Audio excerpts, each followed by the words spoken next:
국민 앵커 백운기, 정확한 분석, 날카로운 시각. 백운기가 하면 다르다.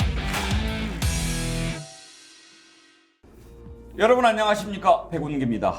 매주 금요일은 심층 토론으로 꾸며드리고 있는데요. 오늘은 주제를 재난과 국가, 다소 무거운 주제로 잡아봤습니다. 재난이 일어나면 국민은 국가를 찾습니다. 왜 그렇습니까?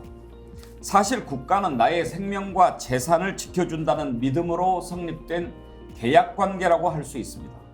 그래서 우리는 꼬박꼬박 세금을 내는 것입니다. 국가가 우리를 지켜줄 것이라는 믿음이 있기 때문입니다. 그런데 재난에 국가가 제 일을 하지 않는다면, 그리고 나란 일을 맡은 사람들이 그 책무를 다하지 않는다면 그건 분명히 잘못된 것이고 책임을 물어야 합니다. 잇따른 재난에 국가는 있었는지 오늘 한번 깊이 생각하고 따져보도록 하겠습니다. 생방송 백운기의 정치본색 출발합니다. 프리미엄 피트니스 브리티시 클럽, 서울 강서 최고급 시설, 합리적 가격과 고품격 서비스, 스픽스가 직영하는 피트니스 클럽. 브리티시 클럽은 당신의 건강을 가장 먼저 생각합니다. 서울 강서 브리티시 클럽 02-3664-9998. 네, 오늘 금요일 심층 토론 함께할 네 분 패널 소개하겠습니다. 아주 스튜디오가 꽉 차는데요. 안진걸 민생경제연구소 소장, 변희재 미디어워치 대표, 신인규 변호사, 정규환 스픽스 대표 나오셨습니다. 어서 오십시오. 안녕하십니까. 예. 안녕하세요. 정규환 이장님 모자가 바뀌었는데요. 이장이 되려면 확실하게 바꿔야 한다. 제가 지금까지 써왔던 노란 모자는요. 예. 요거는 공무원 모자래요. 아, 정치맨 본생리 이장은 아예 모자를 이렇게 새마을 모자를 써야 이게 진정한 이장인데, 이장 노릇 하려면 제대로 써라 이런 주문이 많았어. 요걸 한 방송사 전직 사장님이 제게 직접 보내주셨습니다. 이 모자 쓰라고 요 감사합니다. 그래요. 우리 스픽스 구독자도 지금 갈수록 늘어서 43만 9천 명, 지금 이제 아마 곧 43만 명 될 것 같은데요. 50만 명 향해서 가고 있고, 월요일에 우리 동시 접속 2만 명 달성했는데 스픽스가 열심히 달리고 있죠. 엊그제 놀라운 기록이 하나 나왔는데요. 1일 조회수가 한 150만 회 정도 됐습니다. 그리고 대한민국 신문방송 통틀어서 유튜버를 지금 하지 않습니까? 아마 수천 개일 겁니다. 그중에 대한민국 13위를 해가지고요. 사실 이제 그 뭐 JTBC, KBS, SBS, MBC 그리고 YTN을 뭐 빼고 나니까 스픽스가 그날은 하여튼 전국 13위를 했습니다. 그래서 웬만한 언론들이 총조회수가 저희들보다 좀 뒤에 있었는데요. 그만큼 지금 많은 분들이 열렬하게 지금 이 순간에도 동접을 무려 4,800분이 지금 들어와 계시지 않습니까?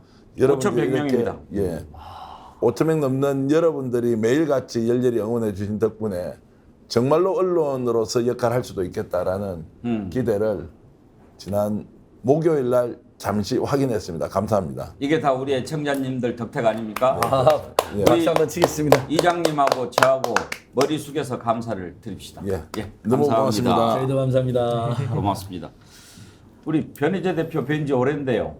예. 최근 근황이 좀 궁금합니다. 그러니까 이번 주에 연합뉴스를 통해서 갑자기 이 19일이죠. 제 보석을 검찰이 취소 요청했다는 기사가 나가서 사실 그러면 이제 엄밀히 말하면 다시 구속된다는 수도 있다는 얘기지 않습니까? 지금 보석 중입니까? 제가 항소심 보석으로 지금 JTBC가 이제 태블릿 PC 관련해서 고소한 사건에 항소심이 지금 4년 10개월째인데 네. 이미 저는 이제 보석으로 좀 나와서 활동하고 있는 상태고, 그거를 다시 검찰이 취소 요청을 했다. 이런 연합뉴스 보도가 나갔기 때문에 다시 구속해야 된다. 그럼 뭐 제 주변이나 이런 사람들이 막 놀랬겠어요. 저희들도 이제 막 준비를 해야 되고. 근데 저희가 지금 계속 알아보는데 현재 이 기록상으로 보석 취소 요청을 하지 않았고 보석 이 보증금이라는 게 있어요. 예. 그러니까 제가 5천만 원을 보증금 맡겨놓고 나왔단 말이에요. 그래서 이제 이 조건을 어기면은 이제 보증금 몰수하는데 보증금 몰수 신청만 돼 있습니다. 이게 그거예요? 예. 제가 재판부 확인하니까 이 전산 기록은 오류가 없다. 예. 그리고 제가 원래 보석으로 나오자마자 이미 한 달 만에 또 보석 취소를 했었어요, 검찰이. 예. 그럼 정확하게 어떻게 나와 있냐면요. 원래 보석 취소 및 보석 보증 몰수 청구 이렇게 와야 되는데 네. 이렇게만 나와 있으니까 이거는 우리 쪽 변호사들이 볼 때는 보석 취소를 안 한 걸로 봐야 된다. 이거는.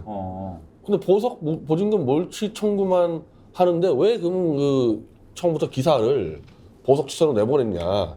그리고 실제 그거 저희한테 확인도 안 하고 그냥 검찰발 연합뉴스 기사가 나가가지고 그냥 쫙 언론 보도가 그냥 쫙 나가버렸는데 오늘 저희 쪽 이제 자문 변호사들이 이제 이걸 저희한테 의견을 줬는데 한번 이걸 좀 보여주세요. 예.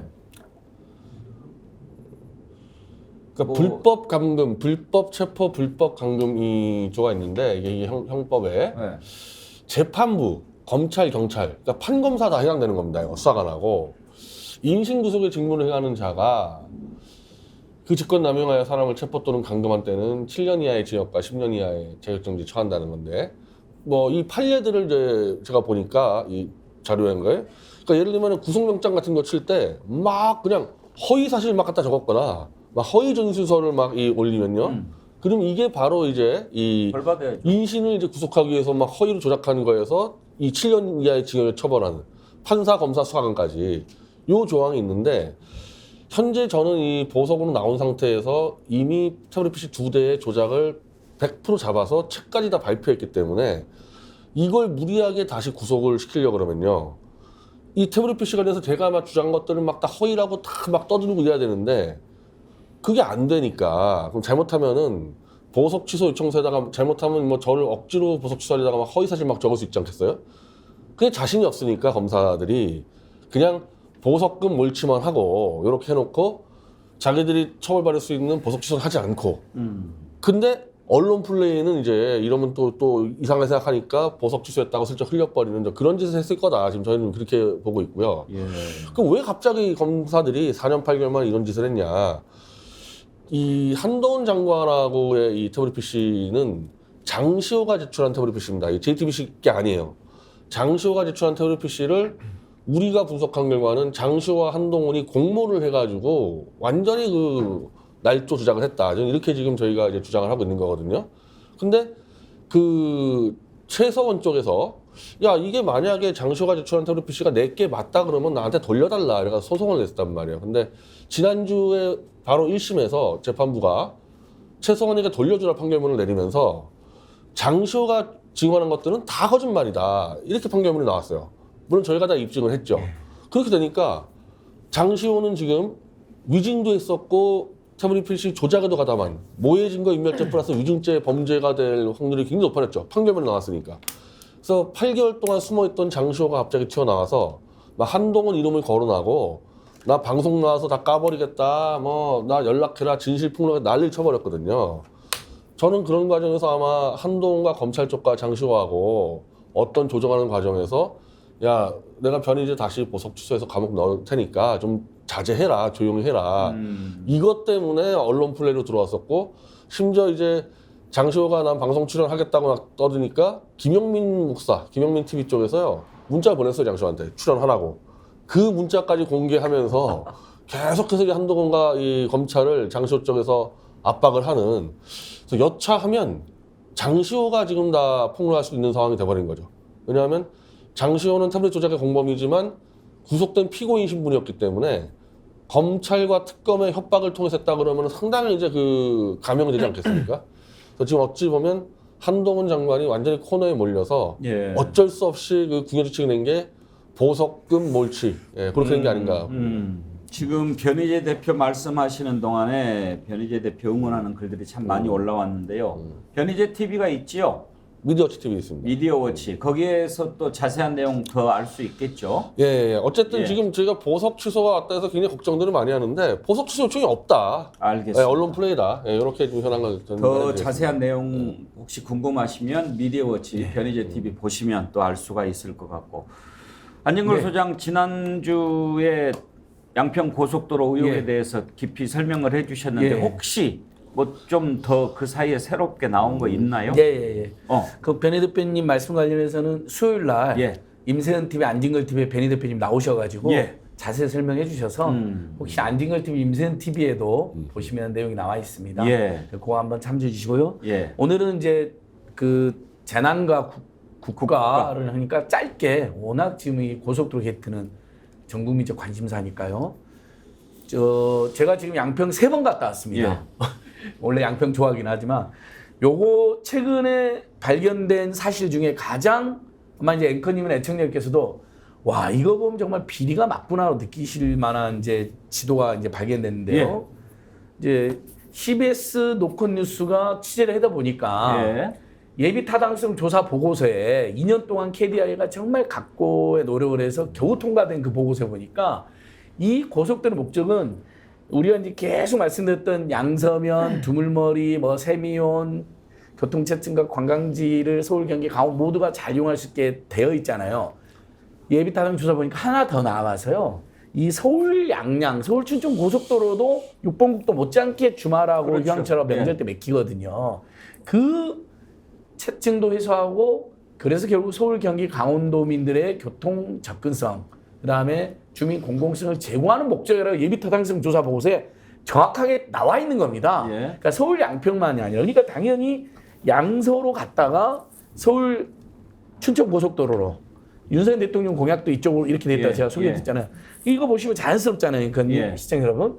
근데 강상면으로 가능하니 얼마나 엉터리냐면요. 요걸 보시면 자 2.2km를 강상면으로 더 갑니다. 수천억대 공사를 더 들어가지고요. 교량하고 터널이 20개 더 늘어난다는 분석이 나와 있을 정도입니다. 그러니까 환경성, 경제성 다 엉망이잖아요. 그다음에 갑자기 노선이 되니까 이쪽 광주시에 사는 분들도 지금 깜짝 놀라가지고요.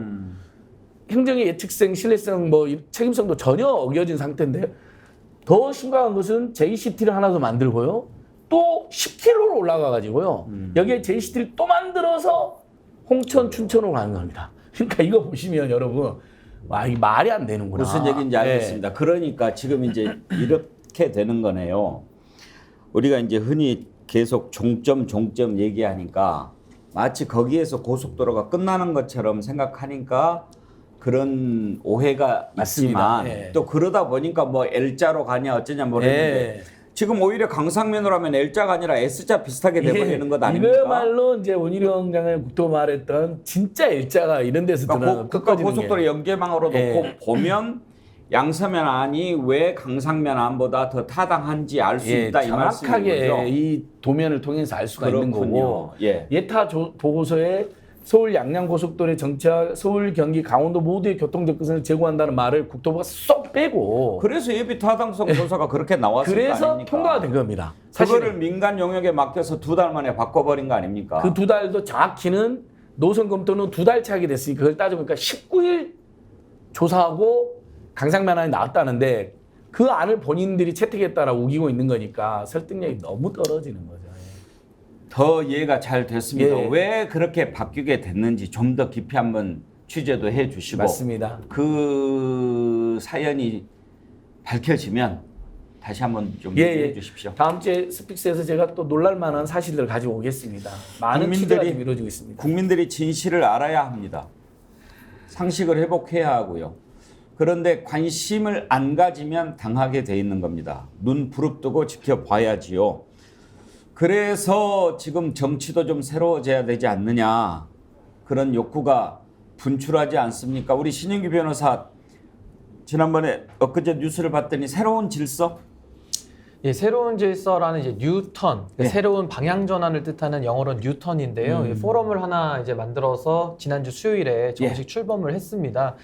저희들은 이제 뭐 젊음이라는 단어, 그리고 초당성이라는 단어, 그리고 대중성이라는 단어로 이제 한 지붕 아래 이제 모여본 건데요. 이 젊음이라는 것은 대한민국 정치가 지금 6070 중심으로 주류 기득권이 형성돼 있거든요.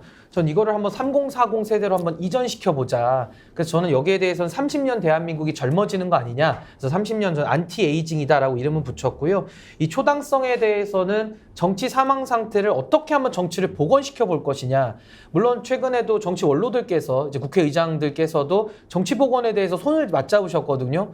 근데 아무리 봐도 원로분들께서 하시는 일도 제한돼 있을 것이고 현재 정치 주류 기득권들은 스스로 내려올 일은 없을 겁니다. 그렇기 때문에 젊은 세대들도 한번 이것은 초당적으로 한번 노력해보자는 차원에서 정치 복원을 제일 전면에 내걸었고요. 마지막으로 이제 대중성인데요. 저희가 여의도 안에 저희끼리 모여서 쿵쿵짝짝 하는 것이 아니라 정말 국민의 민심 100% 속으로 우리가 직접 들어가자. 좀 이런 차원에서 말씀을 드렸고요. 예. 저는 방금 우리 안진거 소장님 말씀 들으면서 이 공공재라고 하는 도로를 공적 권한을 가진 사람들이 이걸 지금 사유하고 있는 의혹 아닙니까? 여기 국토부 장관이 원희룡 장관인데 검사 출신이라는 공통점이 하나가 있고 변희재 대표님 말씀하신 특검에서 여러 가지 지금 조작 의혹이 있는 거 아닙니까? 여기에 대해서도 박영수 특검이 검사 출신이고 또 윤석열, 한동훈 이 모든 분들이 다 검사 출신들이기 때문에 이 공통점을 다 엮어보면은 이 검사 카르텔 아니냐라는 생각이 좀 방금 들어가지고 예. 참 이 부분에 대해서도 좀 한국 사회가 한번 좀 정확하게 좀 짚어볼 필요가 있다 이렇게 생각을 합니다.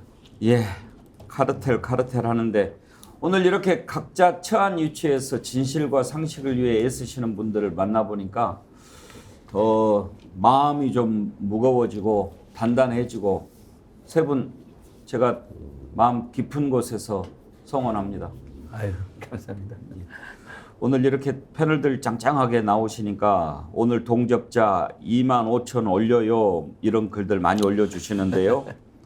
이은주님 너무 욕심부리면 탈날 것 같습니다. 그래서 저는 끝까지 일단 21,000 고수합니다. 넘으면 더 미치게 좋고요. 예, 21,000이면 어떻고 25,000이면 어떻습니까? 우리가 열심히 진실을 향해서 다가가다 보면 100만 구독자 모아지고 또 동시 접속 10만 왜 안 되겠습니까? 열심히 하겠습니다. 최선을 다하겠습니다. 오늘 주제로 돌아가겠습니다. 재난과 국가 이렇게 잡아봤는데요. 지난해 이태원 참사가 났을 때 많은 국민들이 물었습니다. 국가가 어디 있느냐? 돌이켜보면 박근혜 정권이 몰락한 것은 세월호 참사 때 국가가 보이지 않았기 때문 아니었습니까? 이번 집중호우 참사 정말 곳곳에서 국가가 제대로 작동했다면 공직사회가 제대로 움직였더라면 이런 참사 충분히 막을 수 있었다라는 점에서 너무나 안타깝고 너무나 속상하고 분노가 치밀어 올랐습니다. 특히 이번에 수색 현장에서 숨진 해병대 장병의 희생은 이건 정말 말이 안 되는 일이었습니다. 군인들을 마치 소모품으로 생각하는 그런 잘못된 인식 때문에 일어난 일이 아닌가 그런 생각도 들더군요. 이장님, 예. 그 숨진 장병 외아들이래요. 그것도 어머니가 어렵게 시험관까지 해가지고 10년 만에 얻은 아들이었다고 하던데 참 가슴이 아파서 못 보겠습니다. 찢어지죠. 아버지도 소방지 공무원으로 뭐 30년 가까이 근무하고 있고 그 현장에서 그렇게 수해 구조 활동하는데 그냥 그 안전조끼 하나 입혔으면 되는데 그 기본조차 지키지 않고 그래서 어머니가 애를 보내줄 수가 지금 없어서 막 그 조회수가 수백만 회 이렇게 나오지 않습니까? 그 장면을 보고. 그런데 제가 이제 더 안타깝고 한심하기도 하고 정말 막 욕이 이렇게 올라오는 거는요. 거기 정치인들이 지금 가가지고요. 자기가 조문했다고 표시 내려고 하는 그 행위 있잖아요. 그 사람은 거기 가서 조문하는 걸 해야 됩니까? 국민들 앞에서 총리든 장관이든 누구든 꿇어앉아서 석고대죄하면서 내가 국가관리 잘못했으니까 이런 최수건 같은 정말 군에 들어간 지 얼마 되지 않은 해병대원이 죽었으니까 나를 쳐 죽이세요. 나한테 돌을 던지세요. 이렇게도 될까 말까인데 거기 가가지고 제일 먼저 조문하면서 앞으로 안전관리 어떻게 하겠는지 이런 개망나니 같은 인간들이 어디 있습니까? 이렇게 욕 좀 해야 되지 않겠습니까? 지금 책임지면서 꿇어 앉아서 석고대자고 국민들 앞에서 정말 고개를 못 들고 참회의 눈물을 흘려야 될 자들이 언론 앞에서 어떻게 하면 조문했는지 안 했는지 이걸 하는 거를 보고 어떻게 국민들이 그 공직자들을 믿을 수가 있느냐. 야, 죽고 나서도 이용해먹나? 정말 그렇게 하지 마라. 왜 잘못한 자가 잘못했다고 빌지 않고 거기에 나서서 정말 얼굴 치켜들고 그렇게 언론에 드러내는지 저는 이해할 수 없습니다. 예, 고 최수건 상병 진심으로 명복을 빕니다. 가족들에게 깊은 위로를 전합니다. 참 그 신은규 변호사 이제 갓 20살인데 우리가 잘 알지 않습니까? 해병대 가기 위해서 얼마나 힘든 노력을 해야 되는지 한 번에 가기도 힘들 정도로 의지들이 강한 사람 아닙니까? 저는 지금 대한민국 사회가 저는 너무나도 위기 상황이라고 진단하는 이유 중에 하나가요. 지금 저가 이제 30대지만 30대들도 절망하고 있지만 20대들은 더 크게 절망하고 있습니다. 아까 우리 앵커님께서 국가에 대해서 지금 묻고 있다 말씀하셨는데 뭐 지도자다움에 대해서 대통령다움에 대해서도 우리가 얘기했지만 이제 오늘은 공직자다움에 대해서도 얘기를 해봐야 될 것 같은데요. 지금 젊은 세대들이 어떤 그 불안에 처해 있느냐. 그분들이 고등학생 때 세월호 참사를 겪었고 국가가 아무런 조치를 안 해가지고 자기 또래들이 정말 그 바다에서 안타깝게 목숨을 잃는 그 장면을 보고 자랐다가 코로나를 겪으면서 굉장히 그 억눌려 살았거든요. 그러다가 딱 이제 이태원 참사가 터지고 나니까는 거기서 또 비슷한 또래들이 또 이런 대형 참사를 겪은 겁니다. 거기다가 이번에도 이런 그 해병대에서 어떤 그 우리 최일병이 구조하러 들어갔다가 이렇게 국가의 또 안전 책임 미준수로 이렇게 또 목숨을 잃다 보니까 지금 저는 젊은 세대들은 거의 절망 상태 같아요. 그래서 저는 이것은 기성세대들이 가지는 책임을 다하지 못했음에 대해서 정말 석고대죄를 해야 되는 것이고 지금 당국자들 볼까요? 윤석열 대통령, 이상민 장관, 김영환 지사, 한덕수 총리 이분들이 어디 기업하다가 오신 분들이 아니지 않습니까? 다 관료로서 대한민국의 녹을 먹고서 지금까지 살아오신 분들이에요. 그렇다면 자기들이 이제 정치 권력 잡았다고 해가지고 하위직 말단직 공무원들한테 책임을 떠넘기는 것이 과연 정당합니까? 본인들은 공직자로서 공직자다움에 대해서 책임이 없습니까? 저는 대한민국이 정말 젊은 세대 앞에서 입이 10개라도 할 말이 없는 것이요. 내 탓이라고 하는 사람 단 한 명도 없습니다. 다 서로 남 탓하기 바쁘고 책임 떠넘기기 바쁜데요. 저 이렇게 해가지고는 대한민국에 정말 미래가 없다. 정말 저는 위기감을 느낍니다. 또또님. 지난달 해병대 전역한 아들의 엄마입니다. 정말 너무너무 마음이 아팠습니다. 20년을 금이야 오기야 키운 자식을 나라를 위해 바쳤는데 나라는 그 귀한 아이를 지키지 못했습니다. 그런 글 주셨습니다. 오늘 재난과 국가라는 주제로 토론을 할 텐데 헌법 얘기가 많이 나올 것 같습니다. 우리 헌법 제34조 1항에 보면 국가는 재해를 예방하고 그 위험으로부터 국민을 보호하기 위하여 노력하여야 한다. 이렇게 명시가 되어 있습니다. 특히 나란 일을 하는 공무원에 대해서 헌법 7조 1항에서는 공무원은 국민 전체에 대한 봉사자이며 국민에 대하여 책임을 진다라고 규정되어 있습니다. 왜 그렇습니까? 국가는 주인이 국민입니다. 그리고 우리 국민이 세금을 내면서 지금 대통령부터 공무원들 먹여 살리고 있는 겁니다. 우리가 권리가 있습니다. 그래서 그 일을 제대로 하지 못하면 우리가 책임을 물을 수 있는 겁니다. 이번 재난이 났을 때 공직자들 모습 어땠습니까? 비록 사과했지만 홍준표 대구시장 이 물난리에 골프 치고도 내가 뭘 잘못했냐고 따졌습니다. 대통령실 대통령이 뛰어간다고 상황이 뭐가 달라지냐 이렇게 물었습니다. 궁평 지하차도 침수 사망자 합동 분향소를 찾은 충북지사 거기에 갔다고 상황 바뀔 것 없다. 어쩌면 이렇게 공직자들이 이런 생각을 갖고 얘기를 하는 걸까요? 뭐가 잘못된 걸까요? 홍준표 시장, 김영환 지사 발언 한번 들어봅시다. 일각에서 좀 부적절한 타순이었다라는 비판에 대해서 좀 시장님 어떻게 보세요? 부적절하지 않았습니다. 골프를 치는 건 사적인 행동이라고 생각하시는 건가요? 민주당에서 그런 터집 잡지 마세요. 그거 토요일 주말에 그런 거 자꾸 시끄럽지 마세요. 그걸 갖다가 뭘 터집 잡았다고 볼 때처럼 덤벼가지고 이게 무슨 짓인지 내가 모르겠네. 그러면 15일 날은 많은 배차가 있습니다. 기자들 여러분들이나 눈높이 맞게 좀 질문하세요. 네? 이제 그게 어느 시대의 법입니까? 주말에 공무원들이 자유스럽게 개인 활동을 하는 겁니다. 네? 기자분들은 주말에 그럼 나오라고 하면 그냥 나옵니까? 그럼 왜 그래? 그걸 관용차 이야기하는데 개인 활동하는데 관용차 사용하지 않습니다. 내 차에 있습니다. 어떻게 그걸 갖다가 꼭 권위주의 시대 정신으로 그런 식으로 그런 질문을 하세요. 택도의 소리하고. 9시 44분에 비서실장으로부터 오창에서의 침수 사고가 발생한 것을 보고를 받았고, 그리고 10시 10분에 한 명의 심정지와 한 명의 실종이 예상된다는 말씀을 들었습니다.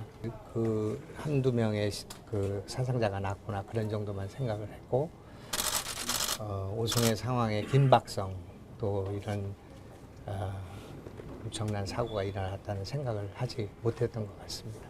컨트롤 타워 이제 책임자이신 지사께서 심각성을 좀 너무 늦게 파악하셨다라는 이제 비판이 있어요.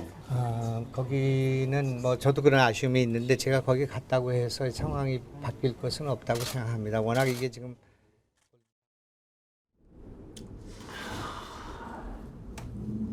홍준표 시장은 그 뒤에 사과를 하기는 했지만 또 어젯밤에 자신의 SNS에 딱 4글자를 또 남겼습니다. 과하지욕이라고 하는 4글자인데 좀 어려운 자입니다. 그런데 저게 뭐냐면 가랭이 사이를 지나가는 치욕이라는 뜻인데요. 우리가 잘 아는 한신의 고사 있지 않습니까? 무릎 밑으로 기어 들어갔던 그 한신. 그러니까 지금 당장은 어쩔 수 없이 내가 머리를 숙이고 가랑이 사이를 지나가지만 뭐 이런 뜻이죠. 그렇다면 과연 그 사과가 진정이었다고 생각할 수 있을까요? 뭐가 두려워서 어떤 훗날을 도모하기 위해서 지금 당장 가랑이 사이로 기어갔다는 얘기를 하는 걸까요? 변희재 대표, 저걸 사과라고 받아들일 수 있습니까?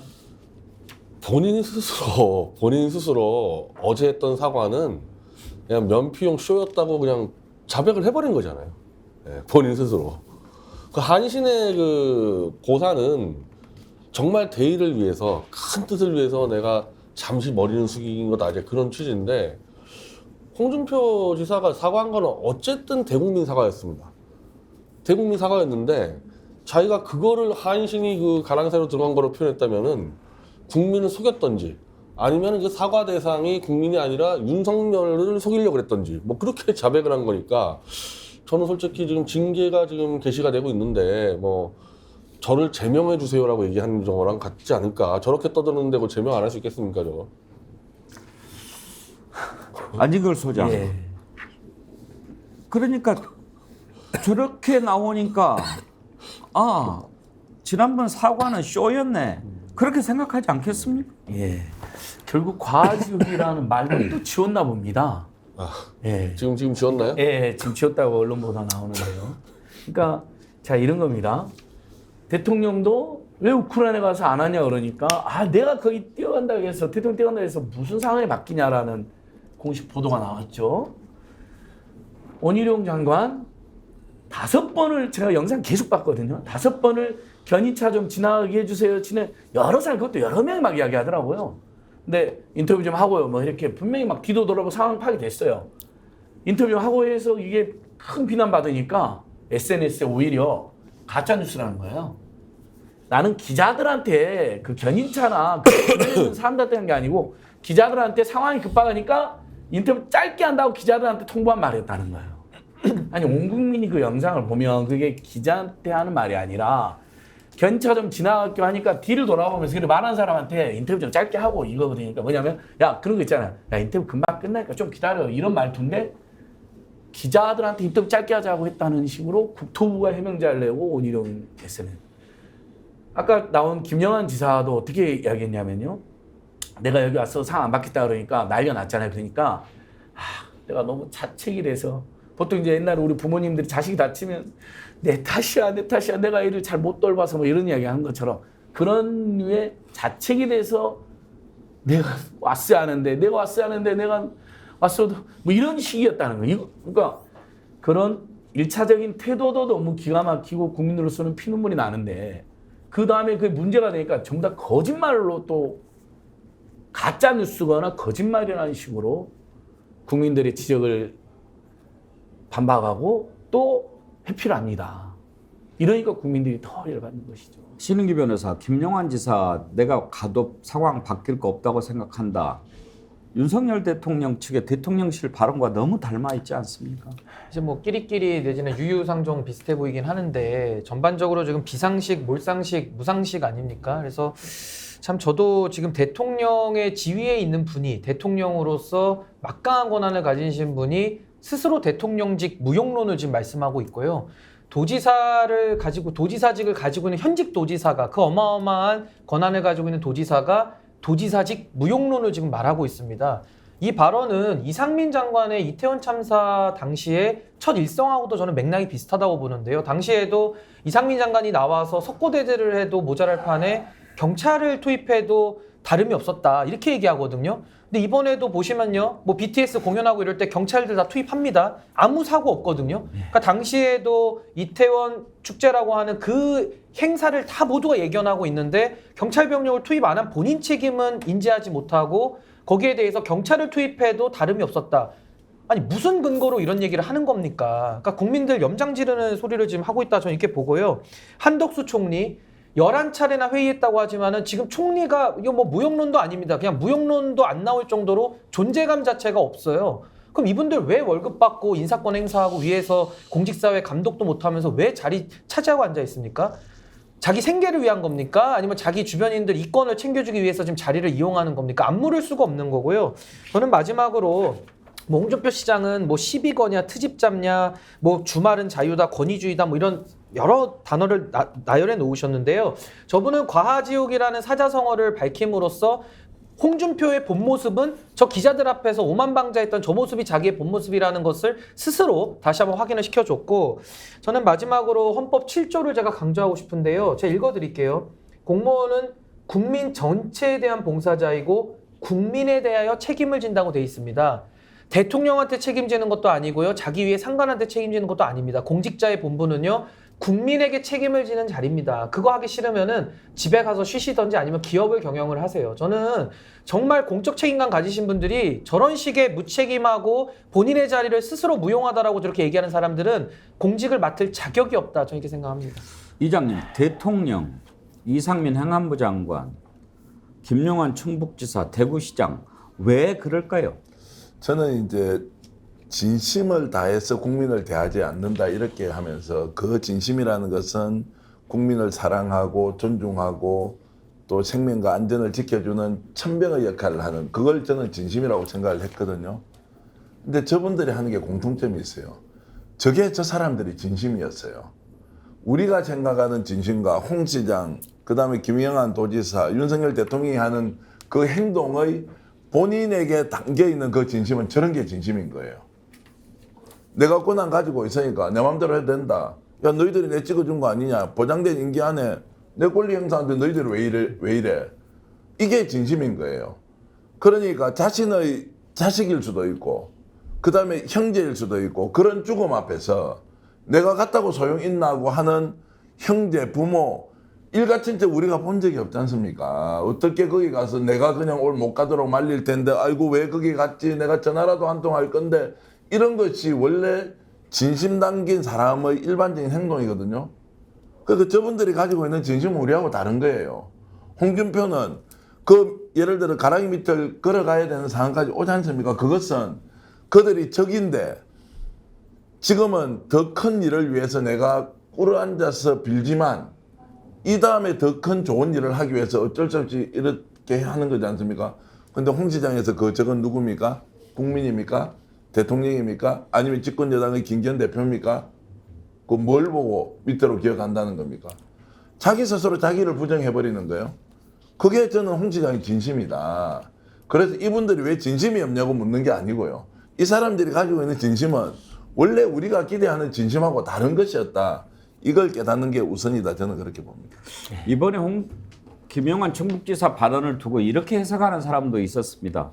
설마 그렇겠습니까만 전력이 있어서 그렇습니다. 지난번 3.1절 기념사 가지고 국민들이 윤석열 대통령 비판할 때 기꺼이 친일파가 되련다 이런 글을 올려서 큰 논란을 불러일으키지 않았습니까? 이번에도 대통령 뛰어간다고 호우 상황 달라지냐라고 해서 대통령이 공격받으니까 내가 거기 빨리 갔다고 해서 달라질 거 없다라고 하면서 대신 매를 맞음으로써 뭔가 점수를 따려는 거 아닌가 뭐 이렇게까지 얘기하는 분들도 있더군요. 그렇게까지 할지 뭐 하는지는 잘 모르겠습니다만 오죽하면 그렇게 계속 따라하니까 그러겠습니까? 그런데요, 이 모든 정점에 대통령이 있습니다. 우리 변희재 대표는 대통령 연구 많이 하신 분인데 뭐 연구 다 끝났습니다. 더 연구할 게 없어요. 예. 그런 생각 들지 않습니까? 예. 윤석열 대통령이 구수 끝에 사법시험에 합격한 뒤로 검찰 공무원이 되지요. 그리고 지금까지 검찰총장 그만두고 잠시 1년 안 됐죠. 좀 쉬는 동안에 월급 못 받은 거 빼놓고는 계속 국민들이 주는 세금으로 낸 월급을 받았단 말이에요. 예. 그러니까 계속 국가로부터 혜택을 받은 거죠. 거기에 또 검찰이라고 하는 권력까지 이렇게 쥐다 보니까 한 번도 내가 국민들이 낸 세금으로 받고 생활하고 있다라고 하는 그런 인식에 깊이 빠져본 적이 있었는가 그런 생각이 들지 않습니까?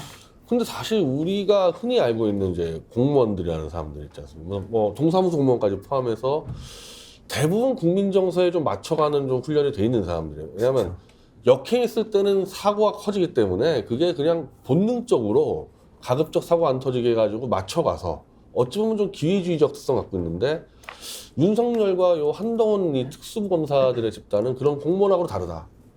이거는 뭐가 똘똘 뭉쳐가지고 한마디로 우리는 어떤 경우든 우리의 잘못을 인정하면 안 되고 사과하면 죽는다 이런 자세를 갖고 있어서 저는 그게 바로 이제 날리면 바이러스라고 보는데 날리면 바이러스. 명백한 바이든도 전 국민이 상대로 날리면으로 안 들으면 너희들 다 체포할 거야 이럴 정도로 오니까 정치인들도 사실 생각보다 좀 국민 정서에 맞추는 훈련이 돼 있는 직업 아닙니까? 뭐 김기현이나 뭐다 정치인들 아니에요, 김영환이나. 근데 대통령이 날리면 바이러스를 던져버리니까 이 정권에서 내가 출세하려면 국민한테 사과하면 안 된다. 그냥 덤벼든다. 이렇게 해서 어느 누구도 사과하지 않는 이런 분위기가 만들어지지 않았어요? 저는 홍준표 지사도 거기에 편승해가지고 이 골프까지 친 것도 뭐가 문제라고 덤벼들다가 홍준표 어찌 보면은 그 중에서 다 막 가고 있는데 홍준표 지사만 미리 찍혔던지 요 사람 한 명한테 뒤집어 씌우는 좀 그런 경향도 있는 것 같아요. 그러니까 이 정권은 우리가 국민한테 머리 숙이면 죽는다. 무조건 국민과 싸워 이기겠다. 이렇게 좀 뭉쳐있는 게 있고 사실은 이게 좀 전체적인 보수 지형에서 얘기할 때는 전 아까 지금 막 김영환이 막 현장에 내가 가봐야 뭐 무슨 의미냐 얘기할 때 참 제가 어이가 없는 게 박근혜 대통령의 그 세월호 7시간 같은 경우가 따지면 한 3시간 정도 중대재해본부에 늦게 간 거거든요. 그거 갖고 수사한 사람이 윤석열이에요. 그거 갖고 수사해 간 사람이. 그리고 그게 탄핵 사유로 들어가 있어요. 그렇게 했던 사람이 뭐가 문제냐. 우리가 가봐야 무슨 의미가 있냐. 그러니까 이 보수 진영에서는 박근혜라는 사람이 사과를 많이 해서 정권이 망했다. 이제는 절대 서가지 않는다. 이렇게 똘똘 뭉쳐있는 겁니다. 윤석열 대통령 연구가 끝나셨다고 하니까 지금 왜 사과를 하지 않는지 그 부분에 대한 설명을 들으니까 이해가 좀 되는데 지난번 이태원 참사도 그렇고 이번 재난도 그렇고 재난에 이렇게 좀 대응하는 어떤 기본 자세라든지 준비가 잘 안 된 이유는 또 뭐 때문인 것 같습니다. 관광객 모드예요. 이번 이태원 참사 돌아다닐 때나 이번에 갈 때랑 똑같은 자세인데 이태원 참사 때도 여기서 이렇게 많이 죽었어? 막 죽었어? 제가 어떤 느낌 드냐면요. 그 할아버지들이 그 폼페이 그 유적 가가지고 여기 이거 화산재가 이렇게 떨어졌었어? 여기 지금 이거 똑같은데 이번에도 이거 큰 바위가 굴러내려왔어? 완전 이거는 관광객 모드입니다. 그러니까 국민이 어떻게 큰 피해를 받았을 때 그거를 평소부터 보고 같이 공감하고 아파하는 이 기능이 아예 없는 그 자체가 없는 사람들입니다. 관광객 모드. 예. 그래요. 이번에 예천 산사태 그 지역 방문했을 때도 그런 얘기를 했죠. 이런 정도인 줄 몰랐다. 글쎄요. 보고를 받는 자리에 있는 대통령이 할 말인가 싶던데 그 장면 한번 보고 가실까요? 저도 어이가 없습니다. 주택 뒤에 있는 그런 산들이 좀 무너져갖고 인간을 좀 도충해야 돼 이렇게만 생각을 했지. 이렇게 몇백 톤짜리 이런 바위가 막 산에서 굴러내려올 정도로 이런 걸 안영걸 소장. 예. 저거는 자랑이 아니잖아요. 예. 아니, 보고를 이미 받았으면 저렇게 발언할 리가 없고요. 그러니까 누가 보고를 했는데, 야, 나 피곤해. 어제 술 먹어서 힘들어. 뭐 이랬던 건지, 아니면 보고했어도 잊어먹어버린 건지. 이게 저는 저걸 보고 너무 화가 났던 게요. 이태원 참사 때 변 대표님이 잘하셨는데, 진짜 그 159명이 쓰러져간 그 골목을 태연하게 지나가면서 거기 사태지가 여기서 애들이 이렇게 많이 죽었어라는 말을 합니다. 더 황당한 것은 그리고 나와가지고요. 현장 1박 2일만 왔었잖아요. 앵커님도 기억하실 겁니다. 갑자기 그 유명한 말 합니다. 압사라고? 에이, 내진탕이겠지. 그런 얘기를 해도. 진짜입니다. 그 영상이 다 잡혀 있습니다. 당시 국민들이 이태원 참사 못지않게 충격받은 장면이 바로 그겁니다. 왜냐하면 온 국민이 SNS나 1박 2일 뉴스로 정말 있을 수도 없는 심지어는 서서 돌아가셨다는 이야기까지 나와가지고 이게 어떻게 가능하냐고 막 충격받고 막 울고 있는데 갑자기 대통령이 1박 2일만 와가지고 압사라고 내진탕이겠지. 그러니까 보고도 안 받은 거나 아니면 보고했는데 신경 안 쓰는 겁니다. 그러니까 아마 이렇게 우르르 몰려들었고 막 넘어져서 머리가 다치고 내진탕으로 이렇게 생각하고 왔는데 똑같이 엄청난 산사태인데 뭐 자기 어렸을 때 본 뭐 간단한 산사태겠죠 하고 말아. 거기 있는 분들은 얼마나 억자에 무너지고 그 말투도 굉장히 가볍습니다. 그 진심으로 슬퍼하고 위로를 하고 어떻게든 책임지는 자세가 아니라 마치 남일처럼 뭐 우리가 다 복구해 줄게요. 뭐 이런 말투들. 근데 또 한 번 작년에 또 수해 때 어떤 일이 있었냐면요. 그 반지하 그 참사 때도요. 가서 이렇게 물끄러미 막 쳐다보면서 앉아가지고 마치 구경처럼 그것도 사람들한테 굉장히 충격을 줬습니다. 구두 신고 와가지고요. 그때 또 식당에 가서 그 식당 피해자들이 이렇게 대통령 손을 잡는데 작은 척 만척 하면서 메뉴판에 가가지고 뭐 막걸리가 7,000원이네 뭐 이런 이야기를 하는 게 또 장면에 잡힙니다. 그런 이게 제가 지금 여러분 뭐 찾아보시면 다 나옵니다. 공감 능력은 단 하나도 없고 심지어 이 엄청난 수재로 산사태로 수없이 많은 분들이 인재로 사람들이 숨졌는데 보고조차 받지 않고 와가지고 자기가 하고 싶은 말 막 하고 가버린 거. 이 국민들이 상처가 더 커집니다. 이것 때문에. 안영걸 소장 얘기 듣다 보니까 열이 더 받네요. 네. 아니 저는 진짜 이거 딱 팩트만 말씀드린 거. 이거 영상이 다 그대로 남아 있습니다. 네. 신은기 변호사, 작년 물난리 때는 구두 신고 갔다가 참 엄청나게 말 많이 들었죠. 그래서 이번에는 운동화를 찾아서 신었습니다만은 운동화를 보니까 또 하얀 새 운동화입니다. 뭐 저도 사실 뭐 대통령의 뭐 의복까지 제가 지적하지 않더라도 뭐 다른 부분에서 더 지금 지적받을 것이 많기 때문에 저는 아까 변희재 대표님이 그 날리면 바이러스라고 하셨는데 저도 이걸 이제 밀죽 정치라고 하거든요. 밀리면 죽는다. 그러니까 밀죽 정치를 하는데 저는 미랄 정치를 해야 된다고 봐요. 미랄 정치라는 것이 한 알의 밀이 땅에 떨어져 가지고 썩으면서 나무가 열리고 과실이 맺혀서 국민들이 그 과실을 먹는 효용을 누리는 것인데 이런 미랄이라고 하는 반성과 희생, 책임 이런 건 다 싹 사라지고 밀리면 죽는다 식의 그냥 밀죽 정치만 하고 있으니까 뻔뻔해지고 오만해지고 독선에 빠지는 거거든요. 재난재해에 대해서 세 가지의 대안이 필요합니다. 첫 번째가 대비고 두 번째가 대처고 세 번째가 대안이거든요. 이 세 가지의 대를 해야 되는 것인데 대비 제대로 했습니까? 대비 안 했죠. 1년 동안. 대처 제대로 했습니까? 공무원들 뭐 다 자리 비우고 있었잖아요. 뭐 위부터 아래까지. 대안을 그럼 지금 만들 능력이 있습니까? 이 세 가지가 아무것도 지금 안 돼 있거든요. 거기다 대통령께서 지금 얘기하는 이야기들 뭡니까? 이권 카르텔 보조금 싹 다 한번 모아가지고 이걸 갖다가 수혜 예산으로 쓰자는 거예요. 이건 정부 재정 예산에 대한 기본이 없는 발언들을 지금 하고 있거든요. 예산을 대통령 마음대로 주머니 돈, 쌈짓돈 갖다 쓰듯이 그 대통령 돈입니까? 자기가 주고 싶은 대로 막 주는 거예요? 그럼 기재부 장관은 왜 있고 예탄은 왜 하고 절차가 다 무너지지 않습니까? 저는 윤석열 대통령 처음 국무회의 장면 아마 기억하실지 모르겠는데 저는 그때 상당히 좀 우려를 했거든요. 마치 양복을 벗으면서 우리 격식 파괴합시다. 이런 거 필요 없습니다. 편하게 합시다. 대통령 자리는 본인이 편한 자리가 아니에요. 어떻게 본인이 편하고 스트레스 안 받는다고 이렇게 얘기를 하고 다니십니까? 해외 나가면 기분이 좋고. 그거 아니거든요. 국민들이 스트레스를 받지 않습니까? 시스템이 무너지면 공직자들이 혼란스럽지 않습니까? 재난재해 대처가 안 되기 때문에 저는 지금 이런 시스템이 무너지고 있는 대한민국의 현실에 대해서 저는 가장 큰 원인과 책임이 대통령에게 있다. 전 그렇게 말씀드립니다. 또 뭐 캠프 데이비드 가서 한미일 정상회담 한다고 뉴스가 나오던데 이장님 이제는 뭐 대통령 외국 간다고 그러면 국민들이 약간 좀 스트레스를 받아요. 스트레스라도 받으면 애정이 남아 있는 거고요. 스트레스가 아니고 이제 무관심으로 이렇게 쳐다보고 뭐 대통령이 이렇게 하든 저렇게 하든 저분이 우리를 대신해서 생명과 안전을 지켜줄 수 있다.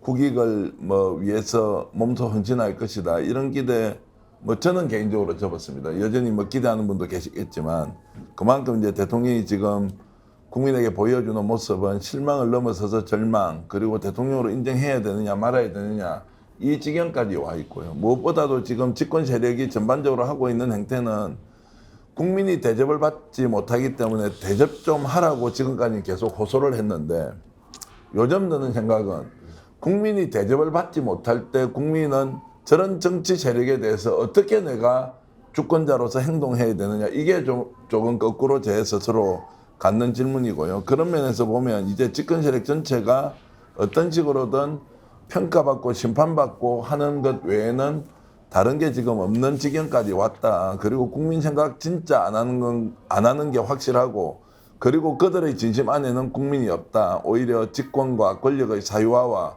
그리고 본인의 정말 생계형 정치, 직장, 직업 이런 거밖에 없다는 생각이 듭니다.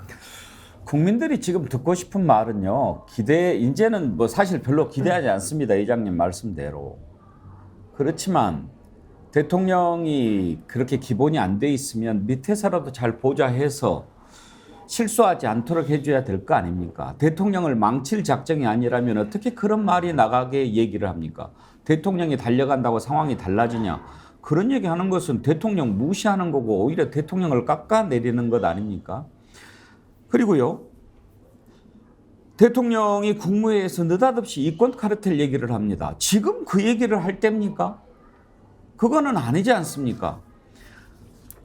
수해 피해로 정말 50명이 숨지거나 실종되는 이런 어마어마한 인명피해가 났는데 국민들에게 국민의 생명과 재산을 보호해야 할 대통령으로서 정말 마음이 아프다.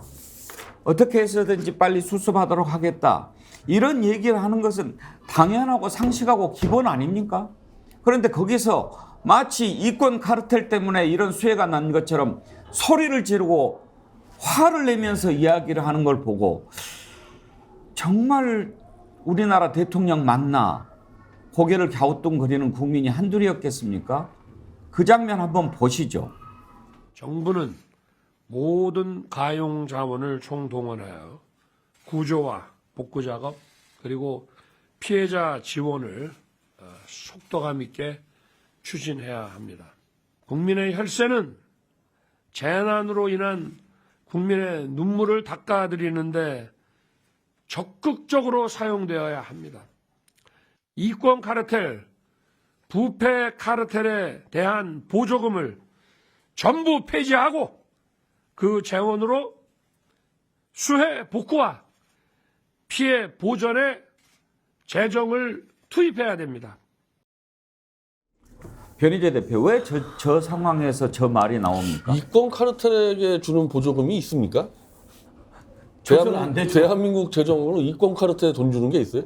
조선 안 되죠. 뭘 말하는지도 모르겠어요. 뭘 말하는지 모르겠는데 지난번에 어쨌든 이권 카르텔하고 싸우겠다 얘기한 거와 연장선으로 제 무슨 뭐 핑계를 절로 어떤 딴 쪽으로 돌리겠다는 좀 그런 의도가 있는 것 같은데 근데 지금 저 말이 나왔으니까 그런데요. 만약에 저 양평고속도로 저거 졸속으로 옮겨가지고 졸속으로 다리 놓고 터널 만들면요. 그게 이권 카르텔이고 저러다 사고 터지지 않겠어요? 예.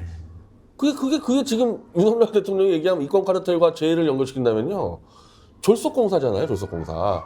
건설족과 정치권과 그 브로커들이 해먹는 그 양평이죠, 뭐 그러면은. 자기 얘기를 하고 있는 거예요, 그럼 저거. 그러니까 그 이권 카르텔, 보조금 카르텔이 왜 나왔는지 모르겠지만은 해석 기사를 보면 그것도 노조나 시민단체를 겨냥한 거라는 거예요.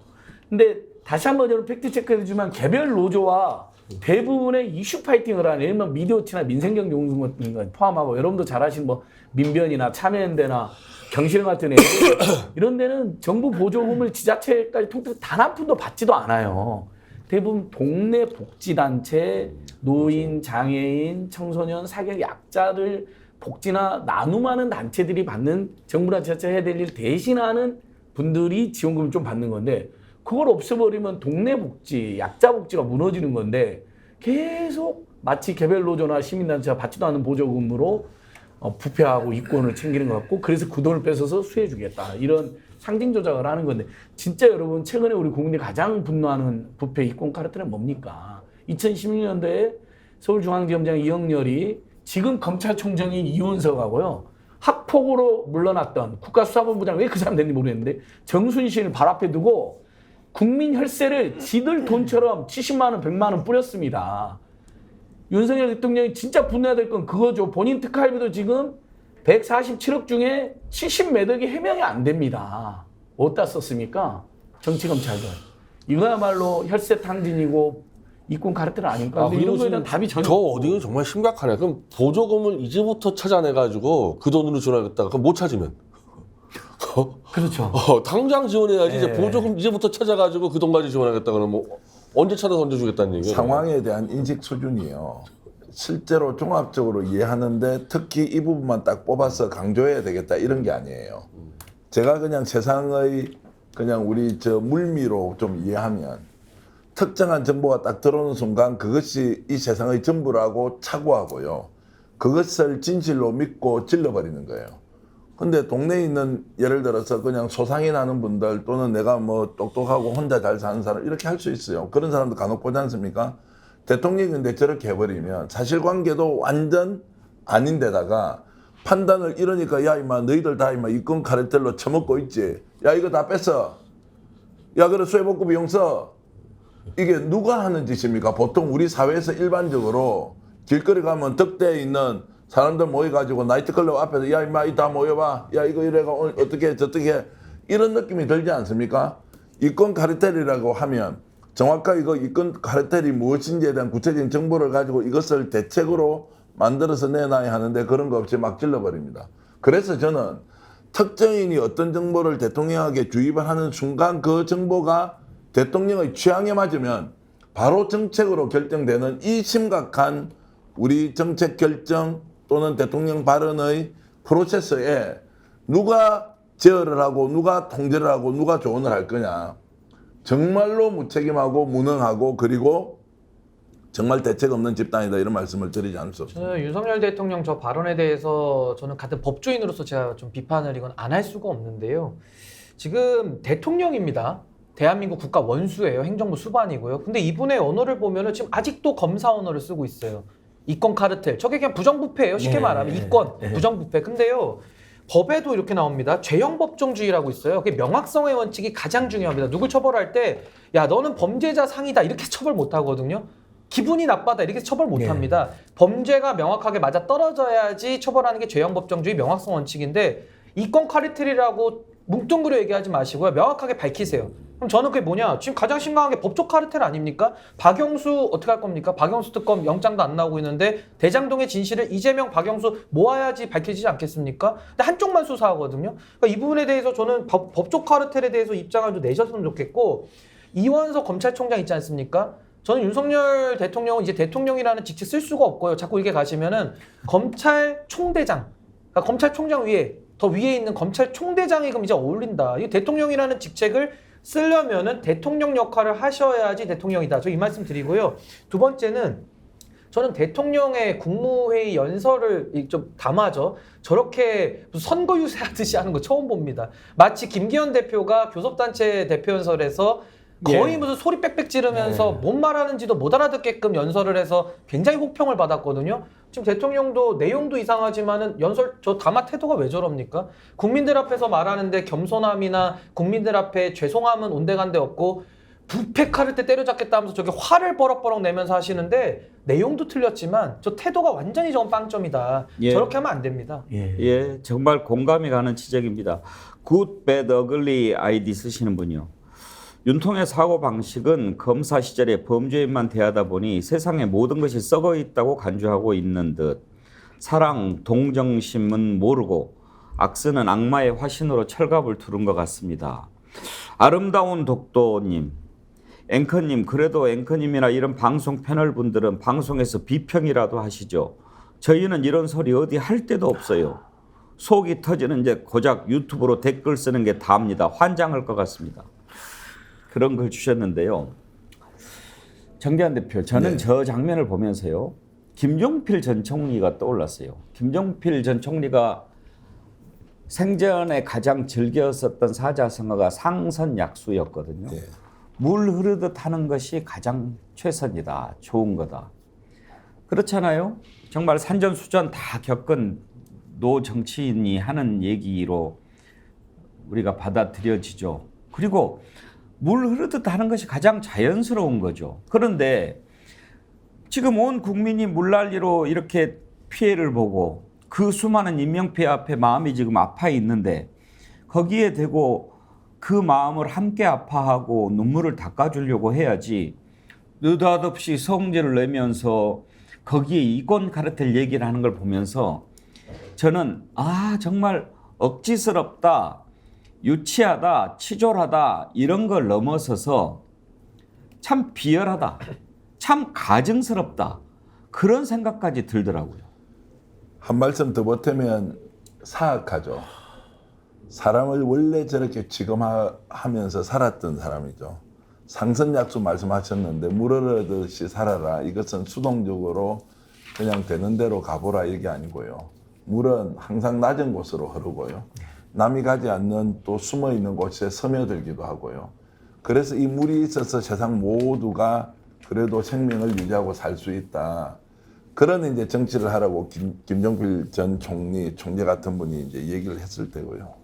그리고 김대중 대통령도 뭡니까? 정치는 무릇 국민들보다 반발짝 정도 앞서서 손을 잡고 가되 그들과 똑같은 동렬에서는 가지 말라고 했지 않습니까? 그것이 정치 지도자가 최소한 가져야 할 덕목이고 그래서 국민이 뽑아주고 기대하고 있는데 정말 권력을 획득하자마자 보여주는 모습 반법치, 법치를 가장 무시하는 사람이 지금 검사 출신 공직자들이지 않습니까? 그리고 반비상식으로 가장 먼저 나서서 움직이는 곳이 지금 집권 여당이고요.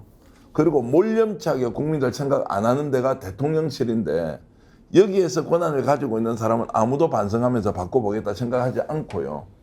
제가 누누이 강조드립니다만 이 정권과 함께 몸담고 있는 합리적 보수 그리고 대한민국의 애국심을 가지고 있는 분들 투철한 국가관으로 무장되어 있는 사람들 진짜 이야기해줘야 된다. 지금 이렇게 정권 운영을 하고 있는데도 아무 말 하지 않고 장관으로 차관으로 고위직으로 있으면서 정말 나는 그냥 임기 채우겠다 이렇게 하는 것은 너무나 정말 비열하다 이런 생각이 들어서 정말 각성을 촉구하겠습니다. 저렇게 이권 카르텔 얘기를 하면서요. 지금도 엄정 대응 이런 얘기는 잘 안 나옵니다. 지난번 노조 탄압할 때 어떻게 했습니까? 노상 방뇨했다고 아주 사람 때려 잡을 것처럼 그렇게 하지 않았습니까? 그런데 지금 50명이나 숨지는 이런 인명피해가 났는데도 대통령이 모두 발언에서 천재지변이라는 표현만 쓰고 참사에 대한 언급도 없고 책임 이 부분에 대해서 언급을 하지 않아요, 변희재 대표. 자, 참 제가 이거 계속 이슈로 이제 아까 연구가 끝났다 그러는데 어떤 연구, 어떻게 연구했다고 어떻게 끝났는지 결과 좀 가르쳐 주세요. 이게 이 사람 대해서 뭐 더 얘기할 게 있나.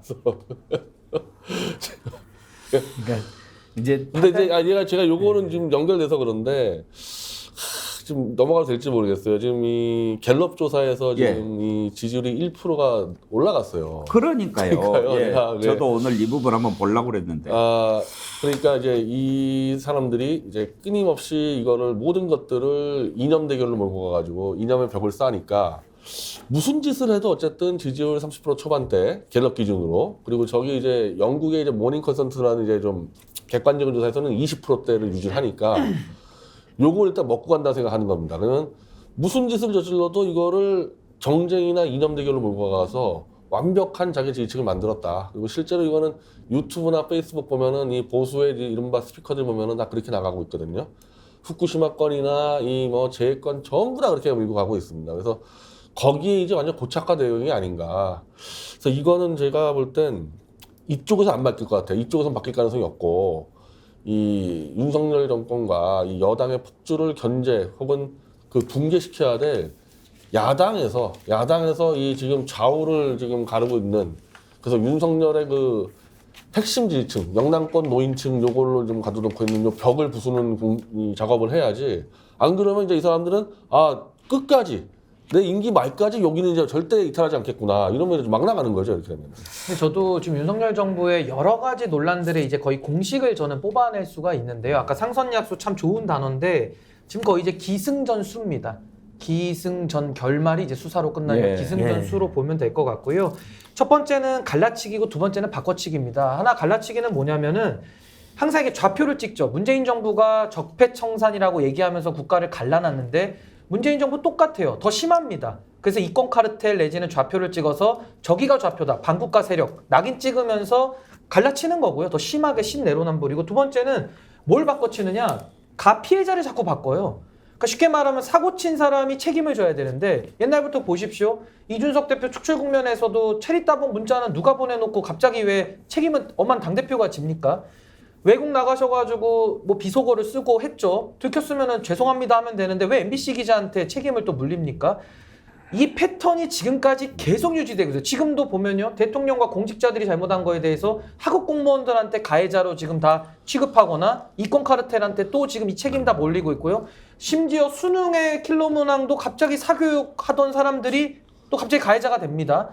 저는요. 아까 갈라치기도 문제지만 이 바꿔치기도 저는 더 심각하다. 이게 책임지는 사람이 책임을 지고 권한 가진 사람이 더 큰 권한이 있으면 더 큰 책임지는 게 상식인데 지금 완전히 거꾸로 돼가지고 가장 큰 권한이 있는 사람이 가장 책임을 안 지고요. 심지어 가해자와 피해자까지도 완전히 지금 맞바꾸고 있다. 이 질서가 완전히 지금 무너져가고 있다는 게 봅니다. 제가 예전에 그 백앵커님하고 우리 여의도에 돗자리 깔자고 얘기하면 했지 않습니까? 제가 그런 비유로 좀 드려보면 지금 언론이 다 나서서 윤석열 대통령이 어떻게든 간에 지지율 30%를 유지하도록 저는 사실을 왜곡한다고 생각합니다. 판단이 다를 수도 있습니다. 근데 냉정하게 객관적이지 않다고 생각합니다. 홍준표 시장이 대구했어요.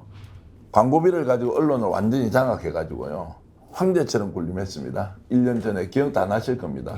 그리고 비판 언론들 다 그냥 광고비 잘라가지고 싹싹 빌 돌아가고 심지어 언론사 오너가 아련하도록까지 했어요.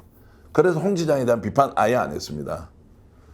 그래가지고 본인이 자기 마음대로 그러면 수해 났는데도 포구소에 골프 쳐가지고 거기에 있는 마이너리그 같은 우리 스픽스 대구가 취재를 해서 단독 보도를 하고 전국에서 그러면은 그냥 놔줍니까? 국민 정서가 도저히 이해 못하는데 대구에서 막 옹호한다고 이게 됩니까?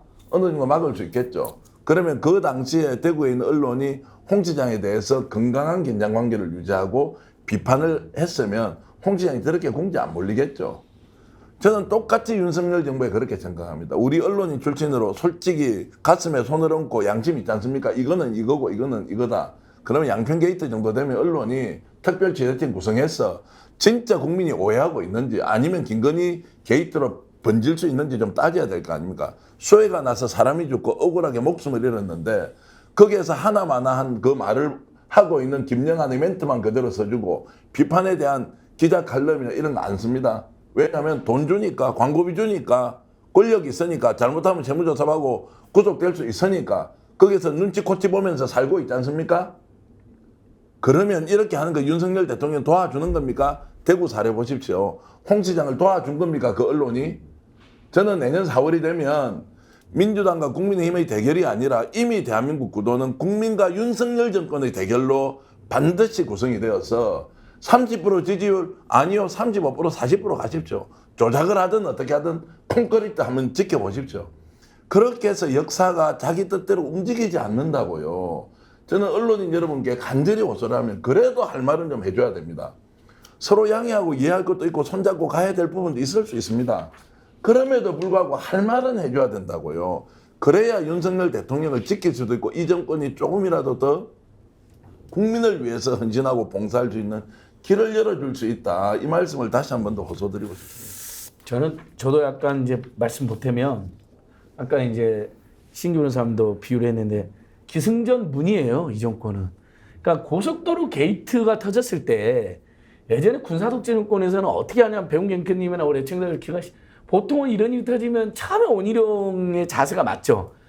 막 행설설하고 당황해도 아이고 오해받을 짓입니다. 제가 그래서 늘공들이 문제가 있습니다.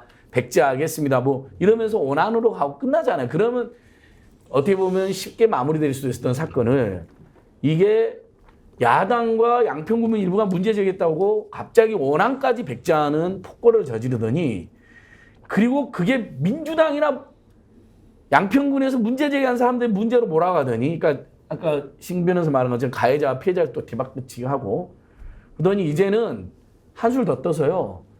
김건희, 윤석열, 최은순 일가 땅이 있는 대로 고속도로 간 게 맞다고 여론조작하면서 그쪽으로 몰고 가고 있습니다. 아예 도둑질하다 걸렸더니 강도가 돼서 아예 뺏어가 버렸다는 형국인데 그러면서 마지막 최근에 나온 마지막 병명이 뭐냐면 그 용역사가 제안했는데 처음에 양평군이 제안했다 거짓말, 민주당이 제안했다 거짓말로 드러나니까 용역 설계사라는 의뢰 이체는 민간 설계사가 20일밖에 안 됐는데 제안해갖고 그걸 채택했다고 거짓말하는데 문재인 정부 때 용역공가 됐으니까 문재인 정부 책임이라고 몰아갑니다. 아유 너무 민망하고 낯뜨겁습니다. 어떻게 이렇게 거짓말을 함부로 할 수 있을까? 근데 그게 이제 지금 갤럽 조사의 부정 여론이 58% 1% 올라갔지만 20% 이상 30% 안팎으로 계속 유지되니까 정말 그거 믿고 어차피 이 바탕 위에 자기들이 야당 계속 수사하고 정치 공작하고 총선 전까지 그 다음에 여론 공작하면 대충 버틸 수 있다 이런 생각하는 것 같은데 우리 국민들께서 가만두지는 않을 거라고 봅니다. 갤럽 여론 민주당의 문제를 안치가 안 할 수가 없는데 물론 이제 이 표본이 좀 왜곡됐다 하더라도 어쨌든 그래도 갤럽은 그래도 그런 대로 좀 맞춰가는 조사라고 제가 뭐 인정하는 데인데 부정평가가 58%인데요. 민주당 지지가 30%. 그럼 국힘당 지지 33%. 국힘당보다 민주당 지지율이 낮게 나오고 있습니다. 여기서. 그러면은 58%의 부정평가 중에서 민주당은 30%밖에 흡수를 못하는 거고 28% 흡수가 안 되는 거 아닙니까? 만약에 지금 민주당이 이런 시기에 이 갤럽전 조사에서 33대 뭐 45, 50 이렇게 나오잖아요. 그럼 윤석열 정권은 못 버티는 건데 민주당이 이렇게 있으니까 이제 마음 놓고 하는 겁니다. 그러니까 지금 민주당을 지지하지 않으면서 윤석열 정권을 도저히 못 참겠다는 28% 요 지지층을 정치화시킬 수 있어야 되는 거예요. 그런데 이 지지층이 지금 지지할 정당이 없다는 거예요. 정확한 지적이십니다. 지금 글 올리시는 분들도 그걸 많이 올립니다. 진실된 상식님이요.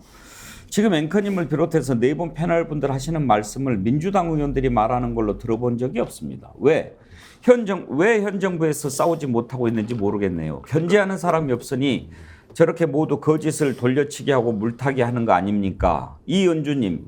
민주당은 좀 대차게 싸워서 양평 게이트에 대한 국민적 의혹 반드시 풀어주시기 바랍니다. 매번 의혹만 나오고 강하게 싸워야 할 야당이 지지부진하니 국민들 속이 타들어갑니다.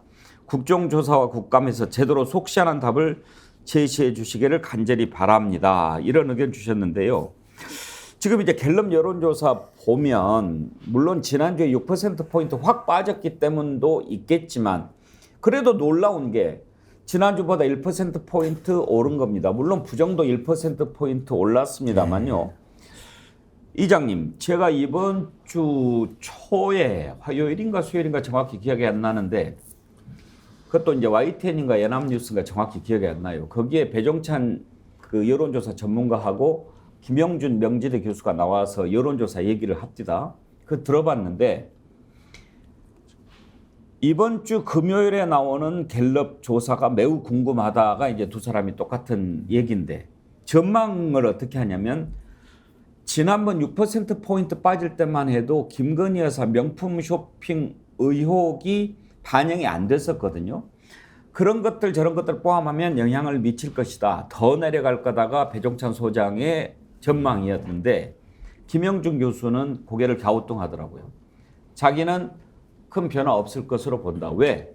30% 이 부분은 고정 콘크리트 지지층이다. 그래서 별로 변화가 없을 것으로 예상한다. 그래서 그렇게 볼 수도 있겠구나 하면서도 속으로 설마 했거든요. 이렇게 많은 피해가 나서 국민들이 고통을 겪고 있고 그 와중에 대통령실 참모들 말도 안 되는 소리로 국민들 염장 지르고 있는데 설마 했는데 오히려 1%가 올라요. 배종찬 소장의 예측이 저희 심리적 상태하고는 동일한데요. 현실 정치라는 것이 냉혹하게 이권 전쟁이다라고 보면 김영준 교수의 예측도 뭐 못 받아들일 것 정도는 아닌데 결국에는 김행준 교수의 예측대로 큰 변동이 없었다. 이렇게 저는 본 것. 이게 말씀 주신 대로 대통령을 지지한 힘일 수도 있고 형식상 유지하는 30%의 콘크리트는 존재하나 질적인 내용을 보면 훨씬 더 지금 나빠지고 있을 것이다. 라고 이제 저는 구분해서 생각할 수밖에 없고요.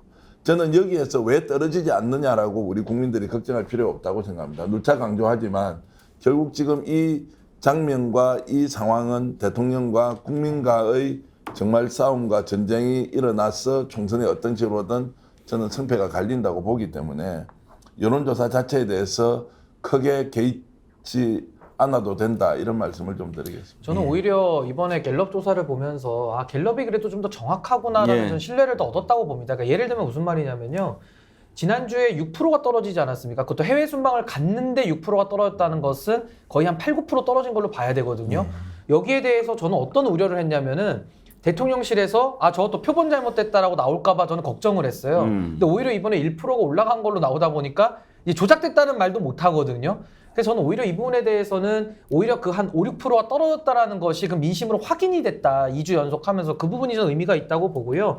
저는 결국 이게 3대7 구도인데요. 그 긍정 여론 30%, 부정 여론 70% 아닙니까?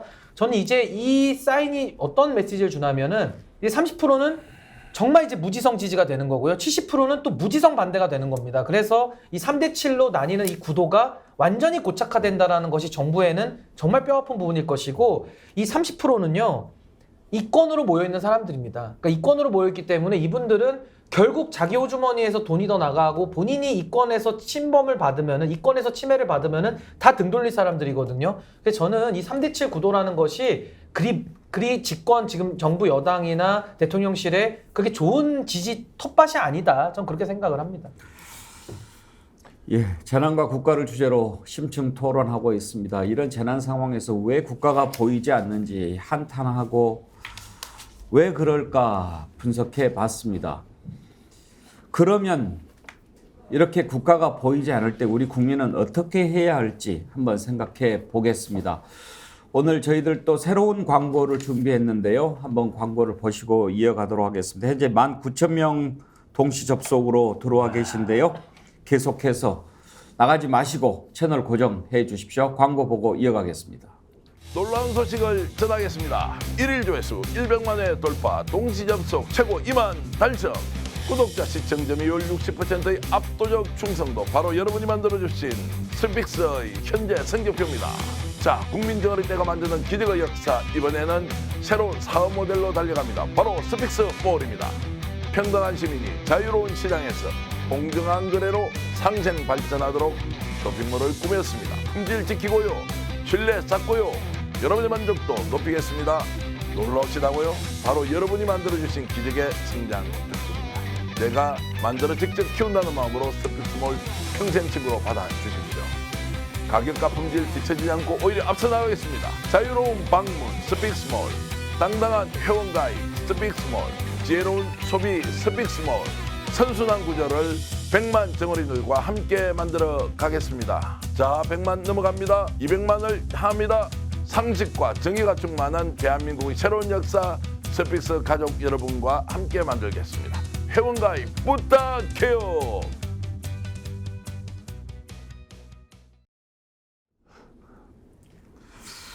아주 사뭇 다른 모습. 쇼호스트. 보기 힘드네요. 제가 오늘 우리 PD들이 저 만들어서 우리는 뭐 광고 모델도 쓸 수 없으니까 어찌됐든 스픽스몰이 재단장해서 하여튼 제대로 좀 가야 되는데 아무것도 올릴 게 없다 그래가지고요. 몇 시간을 들여서 만들었는데 어떻게 보셨는지. 쇼호스트가 아주 신뢰가 가기 때문에 그래요. 스픽스몰에 대한 신뢰도 커질 것 같습니다. 그러니까 스픽스몰이 론칭을 한다는 겁니까? 예. 스픽스몰이 이제 제대로 좀 이제 갖추어서 소비자한테 좋은 제품 그리고 가성비 높은 만족도 이렇게 주면서 검증 하나하나를 해가지고요. 가격도 좀 파격적으로 가고요. 또 품질도 아주 높여서 우리 나름대로 스픽스 이런 소비 생태계를 만들어 보자. 그러면 지금 스픽스 글래머에서 팔고 있는 선크림도 있고 예. 이제 스픽스 몰 안에 여러 가지 제품들이 다 있습니까? 그렇죠. 이제 건강식품도 있고요. 예. 건강 또 이제 기구도 있고 또 예. 원래 저희들이 맛있고 좋은 한우라고 브랜드 론칭했던 것도 있고 맛있고 좋은 흑돈 이런 것들이 있어가지고요. 한 60여 가지 제품이 이제 지난 한 달 동안 제대로 좀 준비를 해서 예. 이제 오늘 처음으로 오픈을 하고 그래서 여러분들이 이제 여기에 들어와서 좀 회원 가입해 주시고 예. 또 필요한 물품 구매해 주시면 스픽스 몰 회원을 따로 가입하나요? 간단합니다. 들어가서 이제 회원 가입하면 이름하고 전화번호 정도, 주소 정도 있으면 되니까 회원 가입해서 이제 구매하면은 자동 결제도 되고 이렇게 예. 해서 제대로 된 상품을 이렇게 만드는데요. 우스개로 좀 말씀드리면 양말 같은 것도요. 이제 스픽스 양말을 아예 만들어서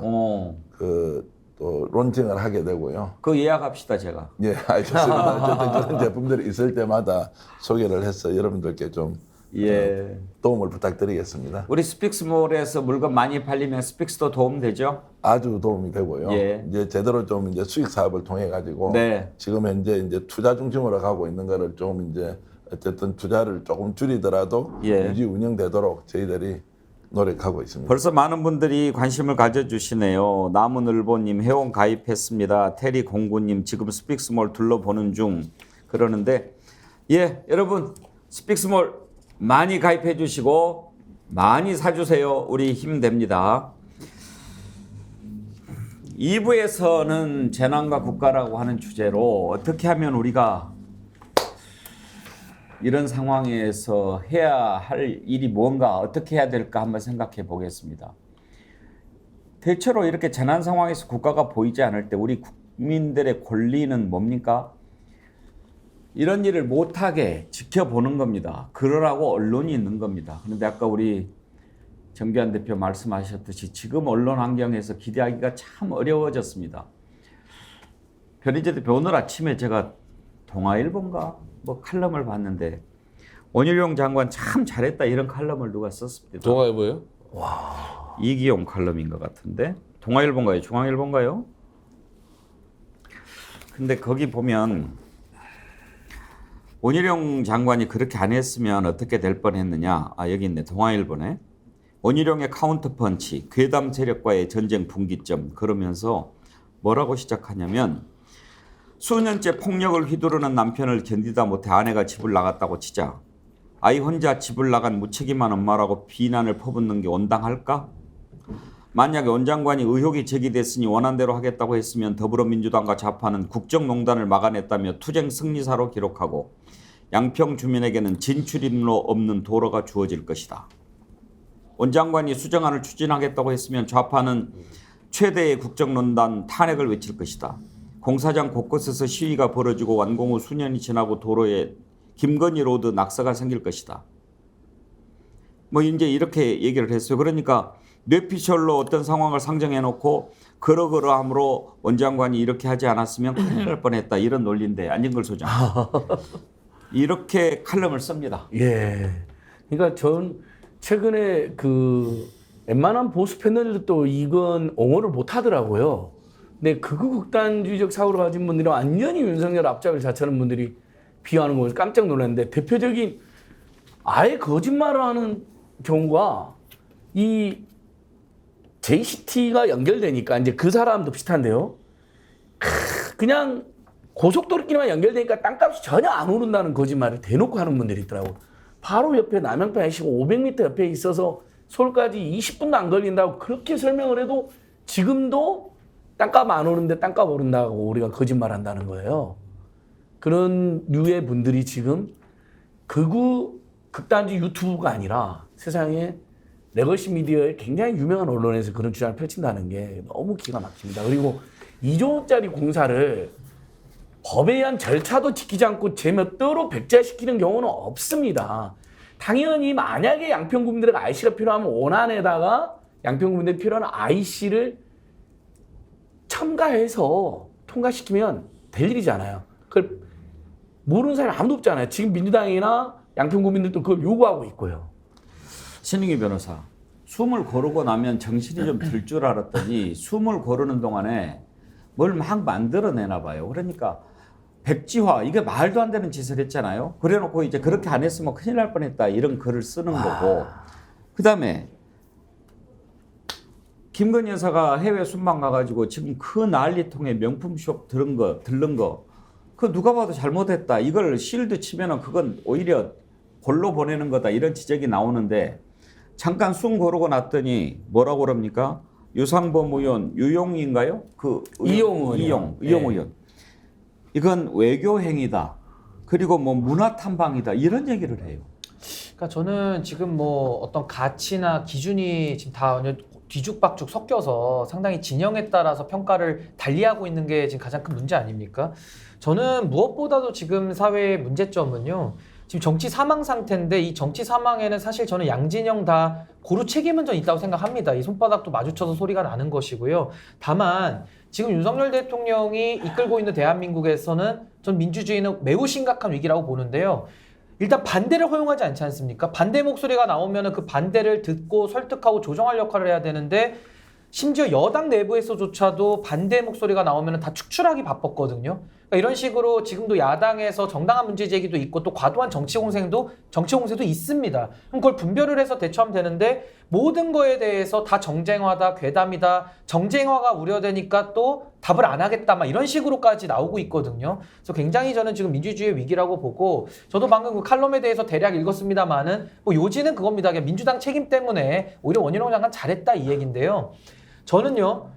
노선에 대해서 변경을 할 수도 있다고 봅니다. 필요하면 바꿀 수 있죠. 그치만 바꾸더라도 예타까지 통과한 안을 바꿀 때는 그만한 이유가 납득이 돼야 되는 것이고 합당한 행정적인 절차를 투명하게 지켜서 바꿔야 되는 것인데 지금은 절차를 불투명하게 해서 권력이 사유화됐다는 의혹이거든요. 거기다가 노선을 바꿨는데 왜 많고 많은 사람들 중에 왜 대통령의 측근인 김건희 여사의 일가의 땅이 나옵니까? 그러니까 여기에 대해서는 지금 정부가 입이 10개라도 할 말이 없어요. 그렇다면 대통령 측근 땅이 아니고 대통령 땅 아닙니까? 그렇죠. 그러니까 그게 대통령의 일가, 그러니까 대통령의 처가 땅이라고 하는 거죠. 공동체 아닙니까? 뭐 그렇게 볼 수 있는데요. 그래서 저는 결과적으로 이 모든 공세에 대해서 윤석열 대통령은 한 점 부끄러움도 없을 거 아닙니까? 그렇다면 떳떳하면 밝히면 되는 겁니다. 이재명 대표에게도 떳떳하니까 수사받아라 그렇게 얘기했거든요. 이 부분도 떳떳하니까 다 밝히면 되는 문제인데 지금은 뭐가 떳떳한지 안 떳떳한지 뭘 안 밝히겠다, 백지화하겠다, 모든 걸 안 해버리겠다 이래버리니까 국민들은 참 답답한 거죠. 근데 저는 조금 다르게 생각하는 게요. 이게 절차를 밟지 않았기 때문에 그 절차 제대로 밟고 하지 않았느냐 이런 것은 실제로 의도가 없었다는 전제로 그렇게 하는 거고요. 제가 봐서는 이 사람들이 절차를 지키지 않았던 가장 큰 이유는 원래 의도를 가지고 있었기 때문에 그렇습니다. 그래서 이 사안의 본질은 저는 절차의 문제가 아니고 왜 바꿨느냐. 이권 챙겨주려고 바꿨다. 누군가 제안을 했고 원장관이 받았고 국토부에서 그것을 실행했다. 이 전제로 저는 가는 것이 맞다고 보고요. 언론인이 지금 이게 현상적으로 딱 단면만 잘라서 야 지금 좌파 민주당 다 공격하니까 엄청 잘했네. 야 카운터펀치 날렸네. 이렇게 하는 것도 저는 그분이 신념의 세계에서 자기 확정으로 그렇게 생각하는 거 한편 이해하지만 우리 가슴에 손을 얹고 양심으로 진짜 원희룡이 아무런 의도 없이 순수한 마음으로 그렇게 했다고 진짜 생각하면서 썼는지 아니 나는 그거를 묻고 싶고요. 진심으로 묻고 싶다고 저런 언론인들한테는 진짜 원희룡이 완벽하게 순수한 의도로 정말 그 고속도로 종점을 바꾸려고 했다고까지도 믿고 있는지 아니면 그 글을 씀으로써 집권 여당에게 좀 잘 보이고 윤석열 대통령과 뭔가 좀 돈독한 관계를 맺고 싶고 혹시 원희룡 장관이 대통령이 될지도 모르니까 그때 내 은혜 잊지 말고 내한테 이익이 좀 오기를 바라는 마음은 0.1도 없었는지 제가 묻고 싶죠. 왜냐하면 제가 비교적 보수 진보에 좀 벗어나서 기자 출신으로서 사실관계를 뚜렷하게 보고 웬만하면 양쪽 의견을 좀 이렇게 들어보려는 노력을 하는 쪽입니다. 근데 이건 아니에요. 아닌 거를 아니라는 전제에서 출발하지 않고 아닌지 맞는지 모르겠는데 양쪽 주장 들어보니까 일리가 있네. 이렇게 하는 것은 언론으로서 저는 포기하는 거라고 보고요. 어떻게 해서 저게 아무 일도 아닌 거를 순수한 의도를 한 것인데 믿지 않느냐고 하면서 알고 보니까 민주당과 좌파 세력의 준동이다. 이렇게 언론이 결론을 낼 수가 있냐고요. 정치판은 저끼리 싸워서 미쳤다고 치고 언론이 어떻게 그렇게 할 수가 있냐고요. 그러면은 KBS도 미쳤고 SBS 미쳤고 CBS도 다 미쳐 있네요. 그러면 저는 그런 말씀을 안 드릴 수가 없다고요, 언론인들한테는. 별이제 대표, 그런 글들이 최근에 많이 올라왔어요. 적어도 박근혜 대통령은 본인 주머니로 한 푼이라도 들어간 것은 없었다. 그렇죠? 뭐 팩트상으로 본인이 가져간 게 없죠. 재단에 출연금이 그대로 있는 거고. 수사에서도 나온 거는 없었죠. 그리고 삼성도는 이제 이 최선이 가져간 거고 본인이 가져간 건 없죠. 그런데 지금 이게 이제 밝혀져야 될 부분이, 만약에 이게 사실이라고 한다면 국가 고속도로를 이용해서 이익을 챙기려고 했다면, 신은기 변호사, 그거는 무슨 죄입니까? 우선은 이제 직권남용죄가 검토가 될 수 있고요. 또 그 과정에서 아마 뇌물이나 이런 것들이 오갔을 가능성이 높습니다. 그래서 이것은 사실 권력형 부패라는 게 우리가 한두 번 겪는 게 아니지 않습니까?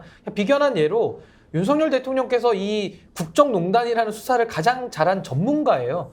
그러니까 그 수사의 원칙을 그대로 갖다가 여기도 끼워 맞추면 해결이 될 문제다. 저는 이렇게 보고, 지금 아마 이제 해결책에 대해서도 상당히 지금 의견이 갈리고 있는데요. 전 이 부분은 너무 심플합니다. 이거는 국정조사를 통해서 자료 내놔라 마라, 의원들이 자료 보고 분석해서 할 게 아니고요.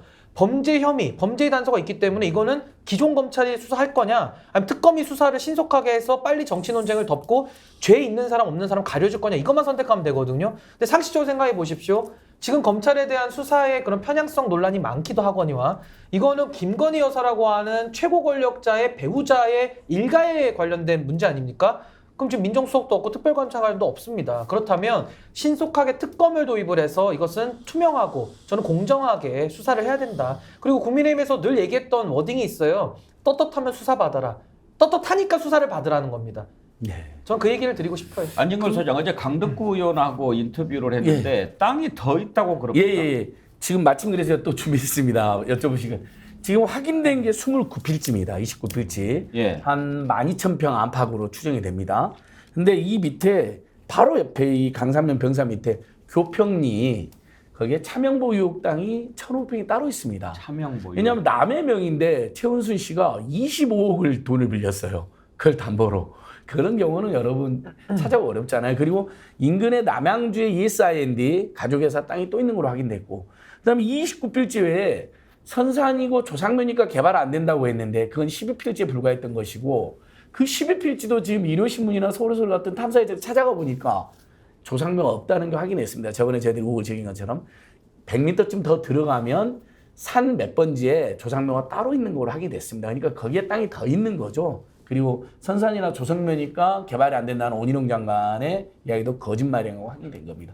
더더욱 최근에 밝혀진 가장 충격적인 사실은요, 국민의힘 군수가 전진성 군수로 양평 군수가 전진성 군수로 바뀌자마자 양평 공흥지구 비리를 주도해가지고 현 정권에서도 수사를 받고 있던 모 과장이 6일 만에, 전진성 군수가 당선 임기시라는 6일 만에 국장으로 오히려 승진해가지고요, 그분이 국토부와 함께 강상면으로 변경되는 안을 제일 먼저 아이디어를 내고 주도한 것으로 지금 확인되고 있습니다.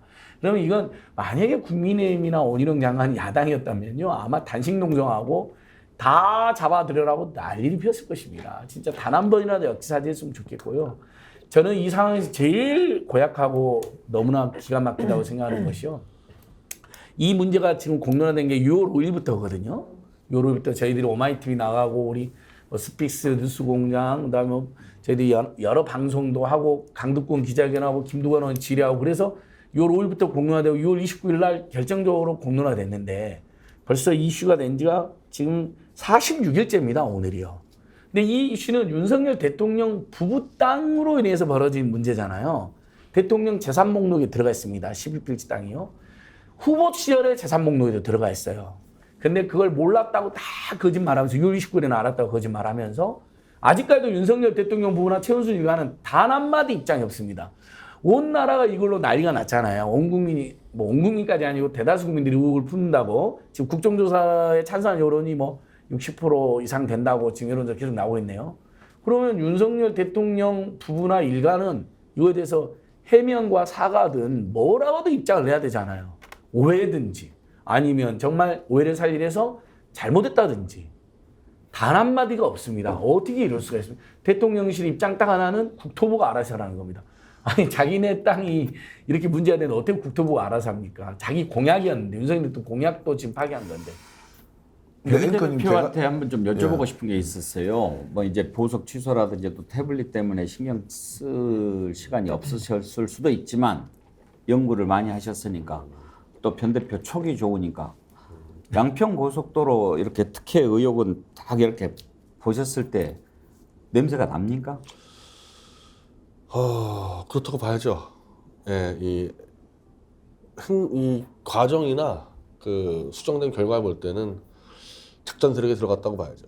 그러니까 아까 말한 대로 저거는 사실 국정조사가 아니라 특검수사로 혹은 특조위로 완전히 일망타진해야 되는 건데 과연 지금 야당이 그걸 관철시킬 수 있겠냐.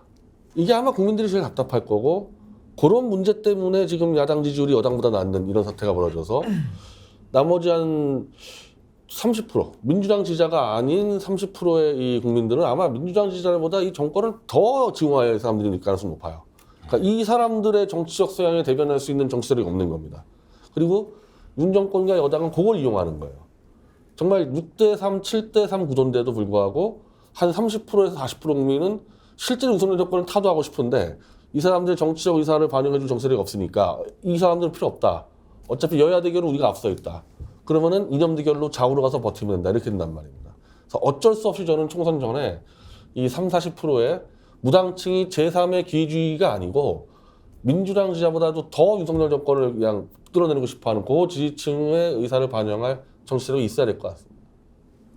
제가 이제 정치학을 전공하고 기자생활 한 10년 정도 했는데 권력 가지고 있으면 이렇게 해도 됩니까? 제가 요즘 너무 이제 말이 안 되는 일이 많아가지고 권력 원래 지면 원래 이렇게 해도 됩니까? 제가 비교를 하자면 전두환 정권 시절에 전두환은 집단적으로 해먹으려고요. 전국 어디에 가나 야 이거 그냥 돈 빌려주고 은행 불러서 돈 빌려주고 골프장 만들어. 야 이거 특혜 풀어줘. 뭐 이렇게 막 다니면서도 근데 그린벨트는 안 돼. 돼. 뭐 이렇게 하면서 집단으로 나가가지고 그 시절에는 국민들이 그 독재 권력, 쿠데타 세력 이길 수 없으니까 해먹었다. 자 이게 그러면 이미 30년, 40년 전 일이에요. 지금 현재 대한민국에서 대통령 일가가 가진 땅에 요것만 딱 오려가지고요. 여기에 고속도로 종점을 바꿔주라. 이렇게 할 수가 있냐고요. 제가 그냥 상식적으로 국민 여러분께 여쭤봅니다. 2023년 대한민국의 어느 기초단체, 광역단체 장이 이거 야 그거 풀어줘 해줘. 예를 들어서 도시개발 사업에서 그 어느 땅을 도시개발 사업 지구로 지정하려냐 마느냐 뭐 이런 것들 가지고 막 논란이 있는 경우는 뭐 그 땅에서 그렇게 좀 해먹었다 치고 고속도로 종점을 아예 바꿔줘라. 이게 있을 수가 있냐고요. 제가 이제 너무 어처구니가 없어서 이런 말씀을 드리는데 왜 이거 좀 제대로 따지고 하지 않습니까? 왜 사실관계 좀 밝히면 안 됩니까? 왜 보수는 그러면 이거 옹호해주고 자 별 문제 없고 원장관이 맞다고 하면 그게 국가 발전에 도움되고 보수 정치 세력에는 도움이 됩니까? 이게 말이 안 되는 정도가 아니라 아예 이것은 뭔가 우리 좀 귀신한테 씌있다는 이야기 하지 않습니까? 그렇지 않고서는 이런 행동을 애시당초 기획, 실행 그리고 지금 나와가지고 덮어씌우기 하고 적박하장식으로 정말 상대를 욕하는 이런 것은 정말 있을 수 없는 일이다. 이런 말씀을 한 번 더 드리겠습니다. 예. 자, 이제 한타는 이 정도 하고 우리가 어떻게 해야 될까 한번 생각해 보시죠. 우리 보고 계신 시청자들께서도 그래서 우리 어떻게 해야 될까요? 많이 기다리고 있습니다. 안진걸 소장부터 한번 우리 어떻게 해야 될까요? 저는 뭐 항상 이럴 때는 DJ가 많이 생각나더라고요. 정치란 건 국민의 눈물을 닦아주는 것이다라고 했던 말씀하고 그다음에 답답하고 열받으면 담벼락이 되고 욕이라도 하고 나쁜 신문을 끄고 좋은 신문을 봐라 이렇게 이야기하셨죠. 지금 상태에서는 담벼락이 되고 욕도 하시되 매주 토요일 날 하는 촛불 집회도 이렇게 나오시는 것도 한 방법일 거고요. 아직은 집회까지 나가기 어렵다고 생각되는 분들은 나쁜 신문을 끊고 예를 들면 조중동이든 뭐든 끊고 그래도 우리 스픽스라든지 또 범진보개혁 또는 합리적 보수 유튜버들 그래도 이 정권의 만행을 규탄하고 비판하는 내 힘을 또 실어주시고 그리고 또 촛불 집회는 안 땡기는데 우리 변희재 대표님이나 김영민 목사 뭐 임세은 소장 저희들이 하는 또 전국을 순회하고 서울에서 한번 지역에서 한 번씩 하는 진보중도 보수 연대 연합 집회가 또 있습니다. 그러니까 집회도 본인들이 다양하게 선택할 수 있는 시대가 된 거죠. 그래서 우리 개혁성의 유튜브들과 윤석열 정권에 맞서는 집회들 그리고 그런 시민사회단체들을 응원해 주는 것부터 시작을 해야 된다. 이미 우리 애청자분께서는 잘 해주시는 거 알고 있지만 그래도 좀 더 많이 홍보해 주시고 더 많이 저희들 응원해 주시고 또 연대해 주시고 할 수만 있으면 저희들이 주최하는 집회 저희가 7월 30일 날도 포항에서 4시에 일요일 날 4시에 진보중도 보수연대 대규모 집회를 엽니다. 송영길 전 대표님, 변희재 대표님 이런 분들 다 참여하시거든요. 이렇게 저희가 꼭 여러분들을 초대하고 싶습니다. 행동하자. 네. 변희재 대표께서는요. 이게 대의민주주의라는 게 우리 국민들은 지금 이 먹고 사는 문제도 지금 굉장히 힘들지 않습니까? 그러면은 이런 정치 문제를 해결하라고 만들어 놓은 게 국회의원이고 정당인데 국민들이 직접 나서야 된다 그러면 이제 이거는 그냥 정치 파탄이라는 얘기고 1차적으로는 야당이 정리해야죠. 야당이 아까 말한 대로 특조위나 특검 수사 관철을 위해서 모든 이 국정을 보이콧해야 돼요. 이 사안이면. 이걸 지금 국정조사도 지금 반대하잖아요. 여당이 이 사안을. 그런 여당하고 정부하고는 협조를 할 수도 없고 하면 안 되는 겁니다.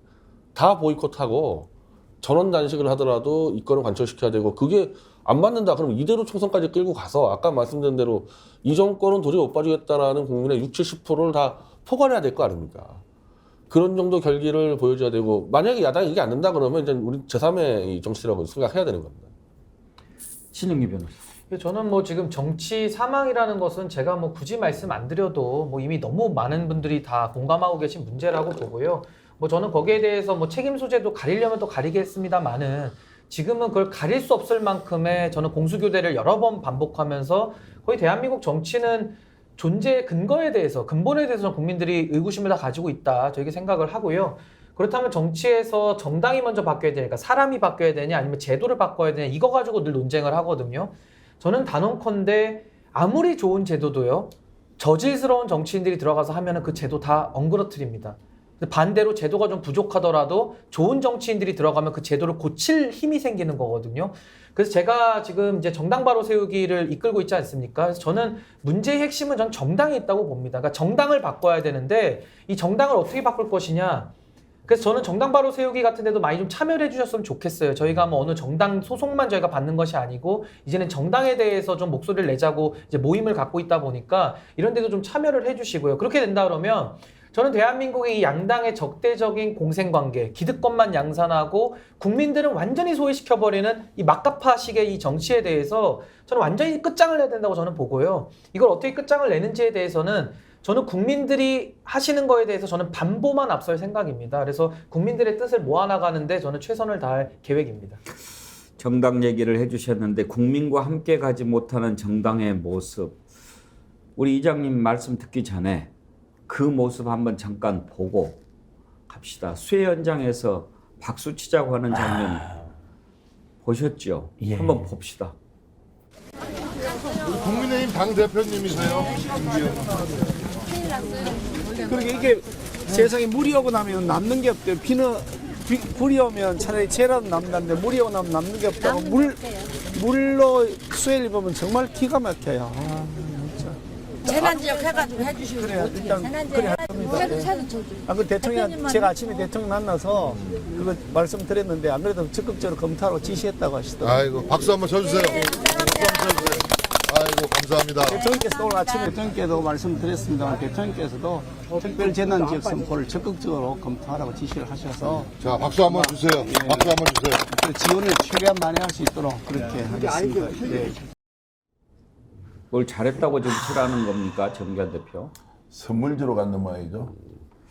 목숨 잃고 재산 잃고 삶의 터전을 다 잃은 사람 앞에 가서 재난지역 선포해 준다니까 박수 쳐주라고 하는 저 정도의 공감 능력을 가지고 어떻게 정치를 하고 있다고 할 수 있습니까? 남일이니까 저렇게 하는 겁니다. 제가 국가를 운영하는 사람도 남일이니까 저렇게 권력을 사유화하고요. 자기 재산이라면 1원도 아까워서 못 쓸 사람들이 정말 저렇게 하고 있는 것, 그렇게 해서 자기들 자랑하러 가는 거지 않습니까? 저걸 막았어야죠. 아니면 피해가 적도록 사전에 노력했어야죠. 그러면 저 현장에 가서는 손을 잡고 이렇게 큰 화를 입었는데 도대체 어떻게 합니까? 정말 당대표로서 국회의원으로서 할 말이 없습니다. 정말 저희들이 막아들었어야 하는데 이런 이야기를 하는 게 기본이 아닙니까? 저는 이제 정치인들의 모습을 보면서 국민이 더 이상 기대할 게 없다. 그러면 야당도 제 역할을 못한다. 그럼 어떻게 하느냐? 뭐 우리 역사가 그래왔듯이 국민이 좀 더 일이 많아질 수밖에 없다고 생각하고요. 저는 힘의 크기가 여론의 크기를 결정한다고 생각하지 않습니다. 저희들처럼 스픽스가 있고 안진걸 TV 있고 미디어 워치가 있고 또 시방조라는 TV도 있고요. 끊임없이 진실과 정의를 향해서 가고 있는 그런 매체들이 하나 둘씩 힘을 얻어가면서 지금 열심히 진실을 전하기 위해서 노력하고 있습니다. 그래서 여러분들이 지금 억울하고 억장 무너지는 마음이 있으면 그래도 어딘가에 그 진실을 전하기 위해서 노력하는 언론이 있으니까 그들과 손잡고 마음 좀 푸시고요. 그리고 힘을 하나하나 모아서 축적해야 합니다. 혼자서 이제 안 됩니다. 둘이서 손잡아야 되고 둘도 부족하면 이웃 사람 친구 다 불러서 무엇을 심판해야 하고 무엇을 평가해야 되는지 이제 생각하면서 국민이 저는 일어날 준비를 해야 된다고 생각하요. 그렇게 해야 나라가 바로 산다. 그러면 누가 해줄 거냐 찾지 말고 국민 여러분, 시청자 여러분, 스픽스 독자 여러분 우리가 합시다. 우리가 손잡고 나가서 상식과 정의를 바로 세우는 나라에 우리가 주역이 됩시다. 이런 말씀을 꼭 드리고 싶습니다. 요 한 말씀만 꼭 드리고 싶은데요. 제가 저 정진석 비대위원장 출신입니다. 네. 저분이 국회 부의장까지 하셨고 아버지까지 합치면 세습에서 11선을 하신 집안의 아드님이세요. 정치 오래 하시면 뭐합니까? 저는요 경험과 경륜 정말 우리나라를 이끌어오신 선배 세대의 노고에 대해서 전 정말 존경심을 갖고 있는데요. 이런 정치인들에 대해서 배울 거 하나도 없습니다. 전 정말 이분은 정치를 이제 그만하셔야 될 때를 진지하게 고민하셔야 된다 보고요. 이 수해의 망언으로 김성원 의원이 있었습니다. 비가 많이 왔으면 좋겠다. 봉사하러 간 자리에서 사진 잘 나오고.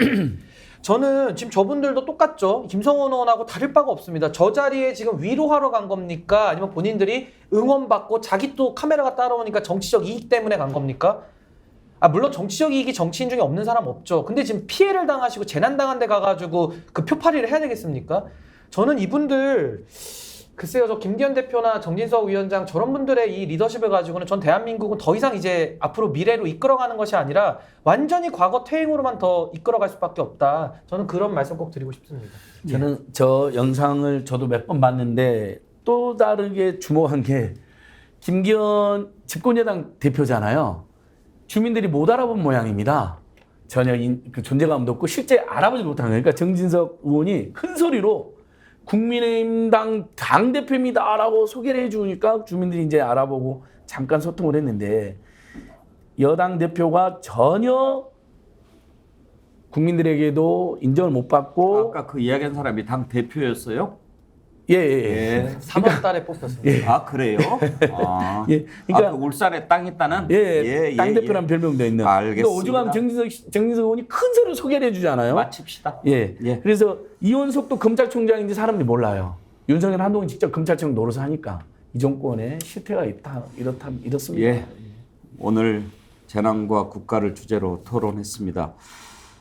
많은 분들이 댓글 남겨주셔서 감사드리고요. 슈퍼챗 보내주신 분들도 계십니다. 경수님, 너무나 속상하고 힘듭니다. 피땀 흘려 한 달 번 돈 세금으로 이 정부에 내야 하는지요. 너무나 아깝고 개탄스럽습니다. 과거로 돌릴 수만 있다면 무엇이든지 할 마음입니다. 정운채님, 오사님 진실 알아야 함이 국민의 권리 의무 아닙니까? 신문 개판이니 안 봅니다. 다행히 유튜브 채널 선별해서 봅니다. 그런 의견 주시면서 슈퍼챗 보내주셨습니다. 감사드리고요. 오늘 두 분 선정해서 글래모에서 드리는 선크림 아이크림 세트 보내드리겠습니다. JBG29 아이디 쓰시는 분, 간사한 언론에 속아 선택해서 실수한 국민들과 믿음과 신망을 잃어 정권을 넘겨버린 민주당은 더 혹독한 대가를 치르게 될 것입니다.